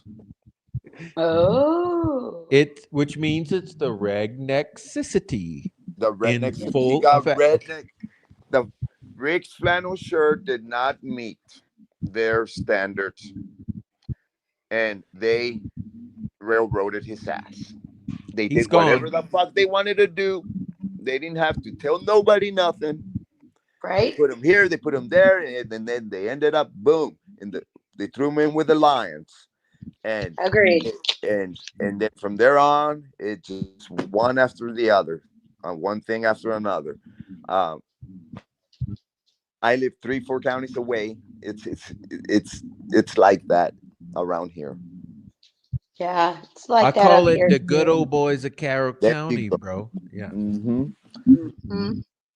Lodge Agreed. 211. Well, guys, nice to talk to you, Christina. And the Nice to talk prompt, to you too, I, Mary. I I'm glad I popped in, got to interject a little. I think I had another thought about the interrogation, but I forgot by now. But I I'm gonna just listen and chill, and I gotta get up at 5, guys. So I'm Cheers, gonna Oh, Noe. yeah. good Good night, night. Noe. Good night to the chat as well. Bye bye. Ciao. Yeah. Yeah, Christine. So I'm ready to wind it down anyway, but I think you're bringing up very good points that let's shout out to the attorneys because we don't have faith in any of them anymore. But hey, maybe the appellate attorneys will actually have some integrity and skills and maybe they will take a deep look into every crevice of these infractions because I just don't see how any appellate panel could ever deny a fair hearing to all of the egregious violations that have passed Yeah, before I us. agree. I Yeah. agree. It's been bad. Like it's been bad from the start. It started out bad and then it just stayed bad. I I, I don't know. Like Brad and Andy, they're pretty straight shooters. Mhm. And I have always said that I won't criticize attorneys because I'm not an attorney. But there were some things that I would like to have seen at trial that I didn't see, but they make the decision on what they want to use and what they don't. And the appellate attorneys, their reputations are really good, y'all. Like they are good at what they do. So I'm hopeful. I'm hopeful. I cannot see how anybody would deny an appeal when there is so much proof of what went wrong. There's so much. I believe. I mean, that's my personal. Like I say, Christine, you know me. We talk sometimes, Hmm. and you know that I often say, I don't know. I'm not trying to be biased here. Right. I just know it's fucking obvious that egregious violations have passed before our eyes. How are we to just not talk about it? I mean, that's why I Right. come on. It's like, dude, listen, when my brother was killed, everybody lied. The sheriff, the Yep. warden, the cops, the deputies, the COs, the inmates, everybody lied. Yep. Are you telling me it's not possible in Delphi? Oh, it's totally possible. There are, even to this day, like, I get it that y'all haven't been able to, like, actually see evidence, and there's a lot that is just going to be a mystery until we're able to talk about it. But even seeing as much as I have seen, I still I still don't have a real firm grasp of exactly what happened that day. Like, there are Mm-mm. still, like, I still am pondering who done it. Me I too. I cannot I cannot see how a decision was made to, hey, let's arrest this guy, when I'm not finding fuck all that proves that he was there. Like, nothing. I have a rhetorical question. Yeah, Not rhetorical, factual. that's fair. Miss Christine, Yes. um, it might or might not be my understanding that you've seen most of the tips. Yes, I have. Um, would there be anything in most of the tips to indicate to you that there's probably other people to be concerned about Oh that yeah. would be much more of a thread to pull on than Rick Allen? Oh yeah. Yeah.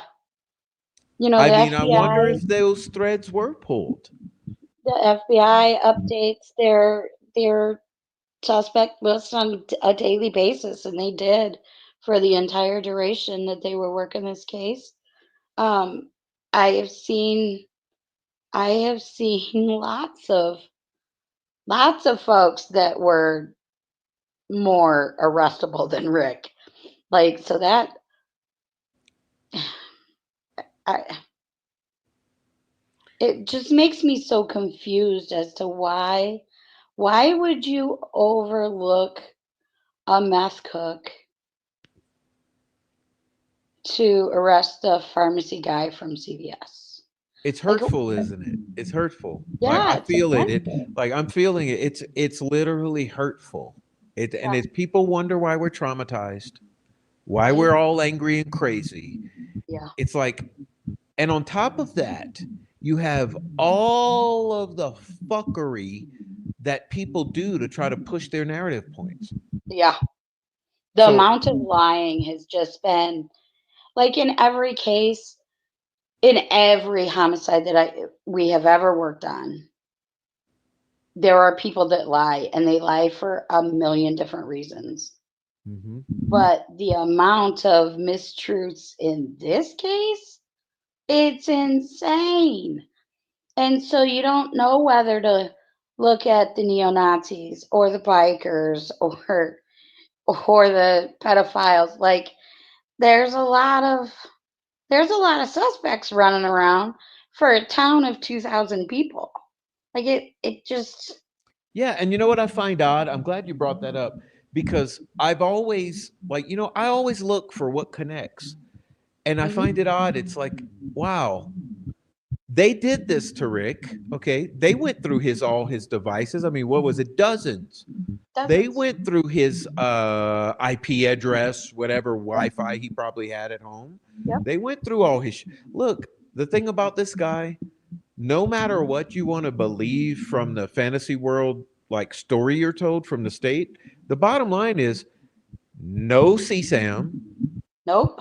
None. no connection to the girls, Nope. no connection to Keegan Klein, no Right. connection to shit with the meth dealers. I mean, the more Right. you look at it, they've got like they had more in Ron Logan and they had nothing on Ron Logan. Like Exactly. he didn't even try to make an alibi. Like No. there's literally nothing. And the only fabrication that they could produce was this bullet. And even the jury realized, well, this bullet's a non-issue. But like I Right. told you privately, I know that the way that it works with human beings, you can't erase shit once it's out there. That's why they tell people you just get that work, you just get it out. Or they tell people in PR, they say, just say it. Because even if it's not true, just saying it implants it as a fact in people's subconscious. Right. And I think that that's what they did to Rick. They had the confessions that was subconsciously planted. They had the bullet that's subconsciously planted. They had the putting him there that's subconsciously, and they put enough together that the jury had all of these guilt factors, like sort of like instilled in their subconscious, where even though they couldn't really put together a solid case, it's like the Patties said, like, and I hate to do it to you, but when the Patties, they came and did the thing that they blocked the comment section on, where they said to Rafael Sanchez, he says, well, what was it that convinced you it was Richard Allen? Oh, I don't really know if it was any one thing. It was kind of the totality of, Right. it's the fantasy world story. And honestly, Christine, these things that we've experienced today, it didn't do anything to alleviate my concerns about Rick Allen's potential guilt, and it didn't do anything to exonerate. But what it showed me, what I told someone earlier today on the phone, I said, look, it did nothing for me on that. But what it did for me is it showed the bad faith actions of the law enforcement, the yelling, the screaming, the manipulating the wife, the saying you did it, the tunnel vision. There was nothing that looked good for law enforcement. And that's, for me, the major takeaway is this. Nothing looked bad for Rick Allen, but a lot looked bad for the law enforcement. Yeah. I mean, I can give credit where credit's due. Where I give credit is the processing of that crime scene. With the exception of they should have took the sticks. But aside from that, like there was some pretty good work there. Like that was solid.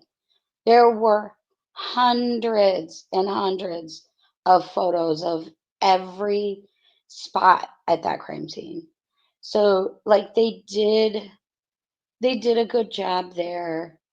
But I mean that's not the be all end all. Like the guys that are actually trying to put the narrative together in their brains to figure out what happened, I I would not want them decided my future.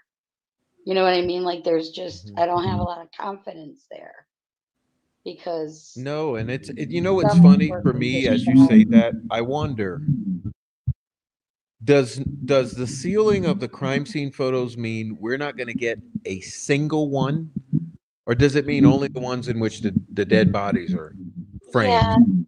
so I'm not sure how that's gonna go. So I wanted to wait until somebody got a drive so we could see what was on there because they didn't show them all. I mean, Mhm.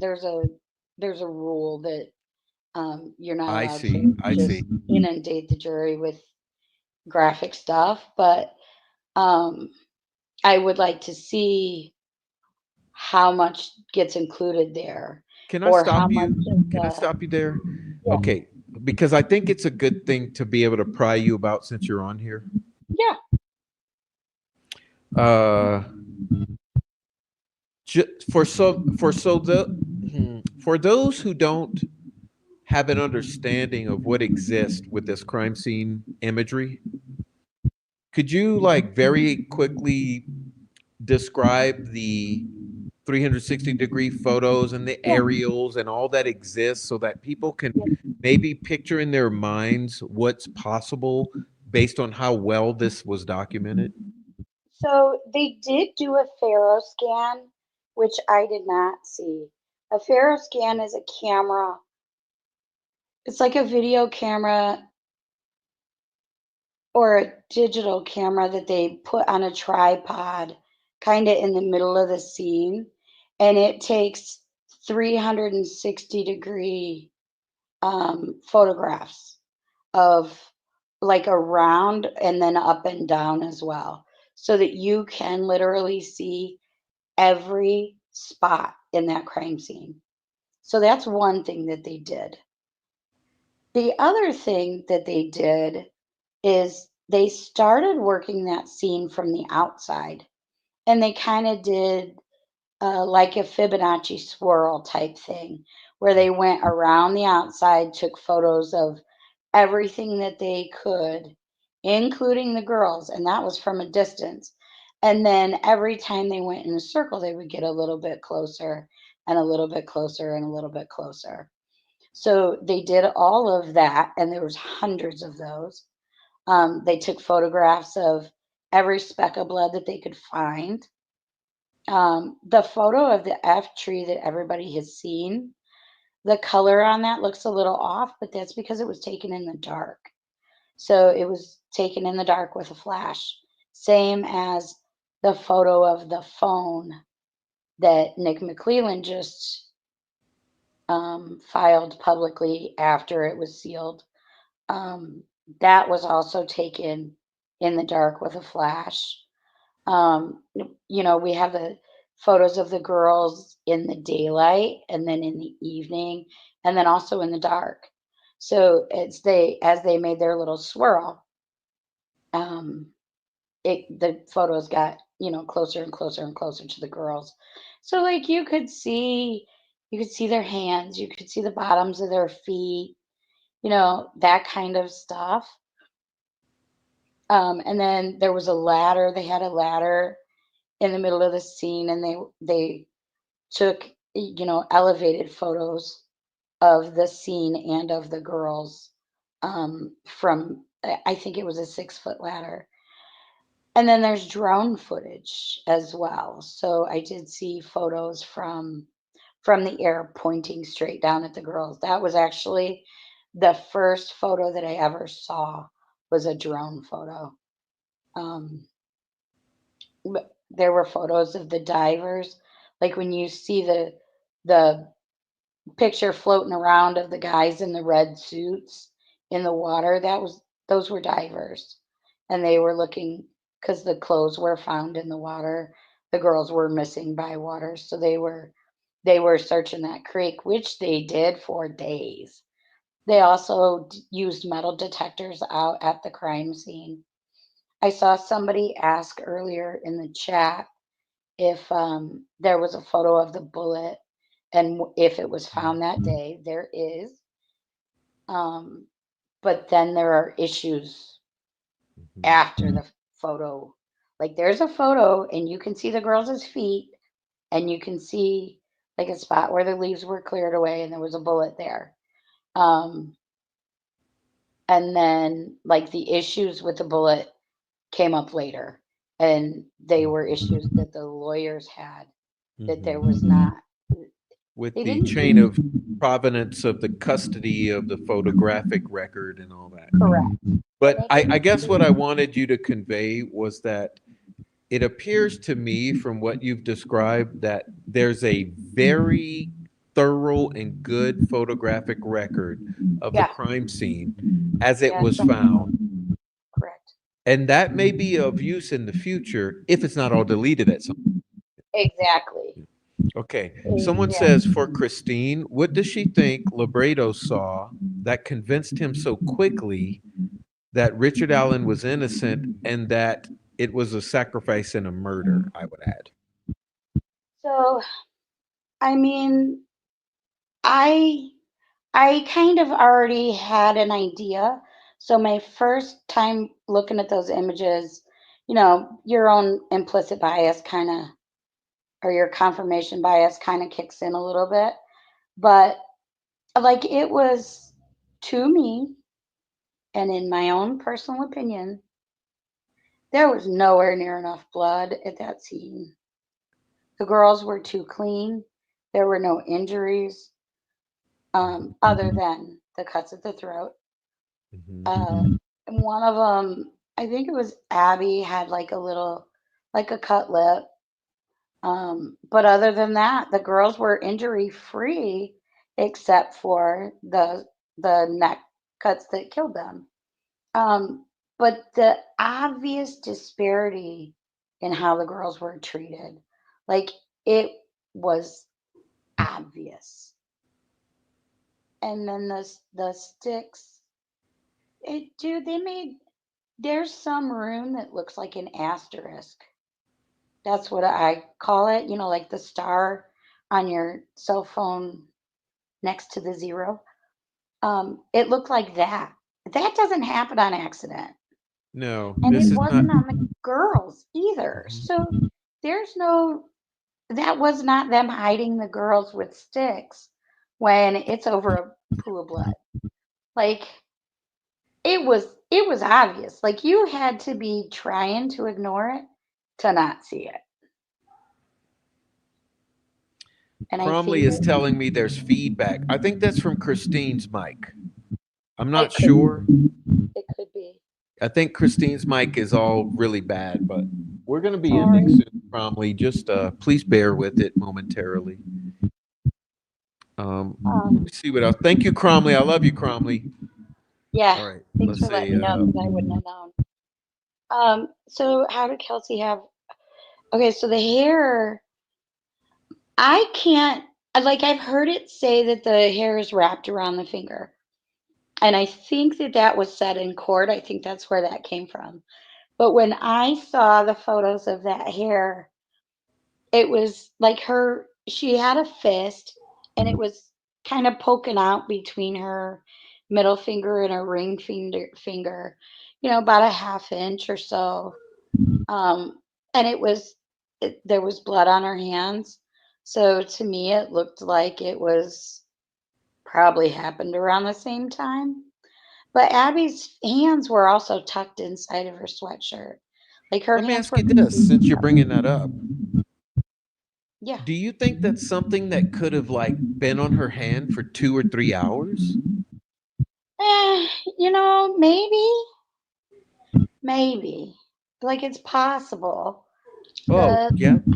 the lab tech, again, it was Oberg, right? Um, I think she said something about that it may not have been a pulled hair, it might have been a fallen hair, because it had a follicle. But I don't know. I don't know. I know that I have long hair and hairs in between my fingers irritate the shit out of me.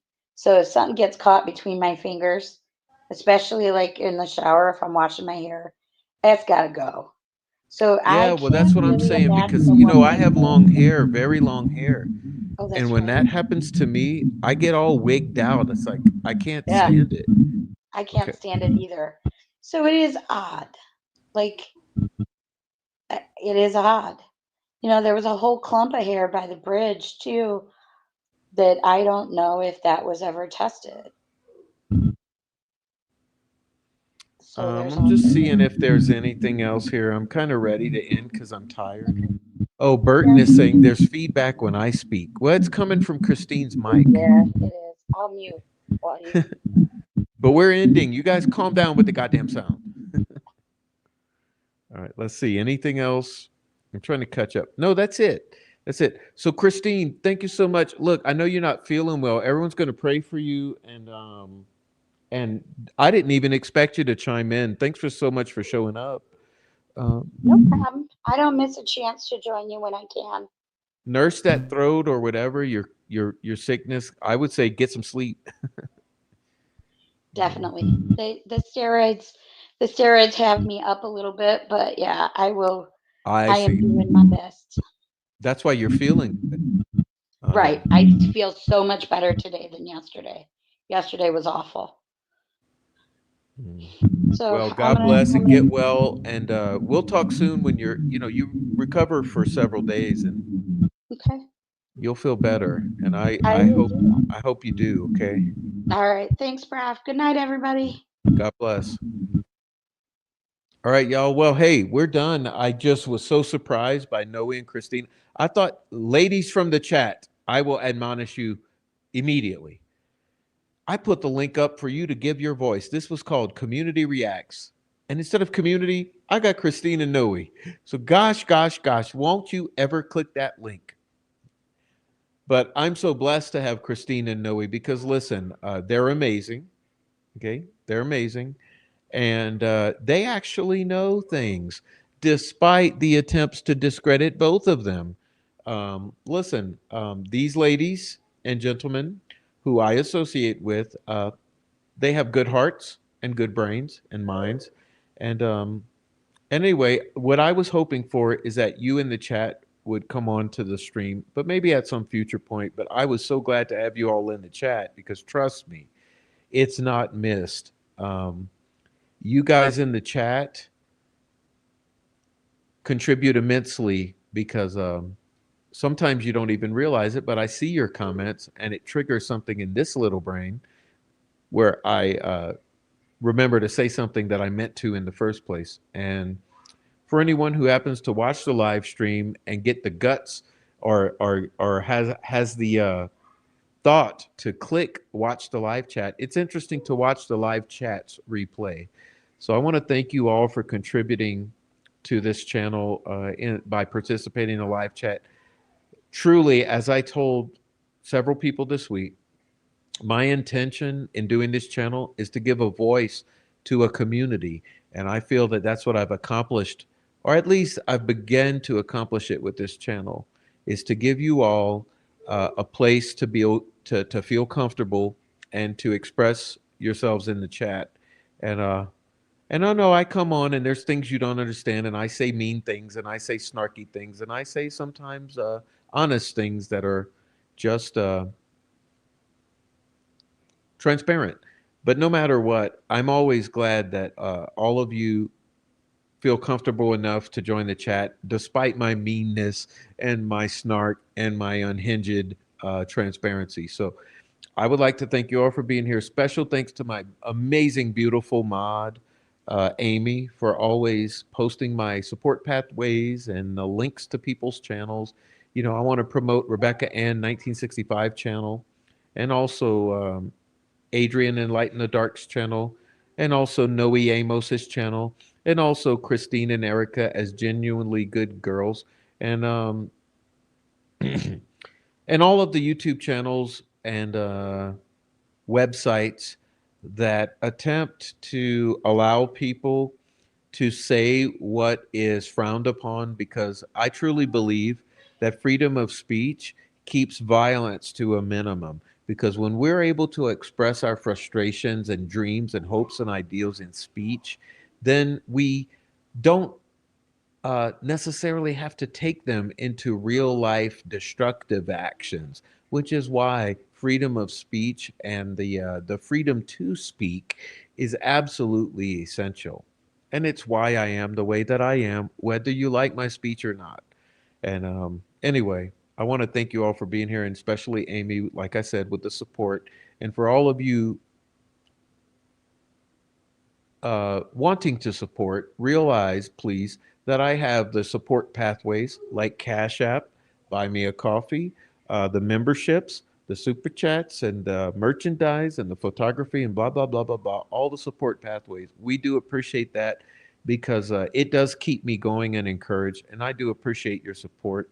And if you're on the replay, I even appreciate the amazing support of expressing yourselves in the comment section of the videos. So if you happen to have watched this entire live stream on replay, please leave some comments for me down in the comment section, because those keep me going as well. And so a special shout out to my YouTubers who came in, like Rod Holt, Eye of Apophis. Sometimes we get uh, It's a New Day. I want to shout out to Duck and Felonies, also to True Crime Design, and all my partners in truth telling here on the YouTubes and these YouTube streets. No Amos. I appreciate you all. God bless. Good day, and I will see you hopefully tomorrow, unless something comes up. But oh yeah, shout out to Silky Southern Tea. Thank you, Amy. I almost missed that. Okay.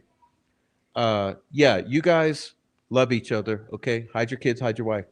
I'll see you later.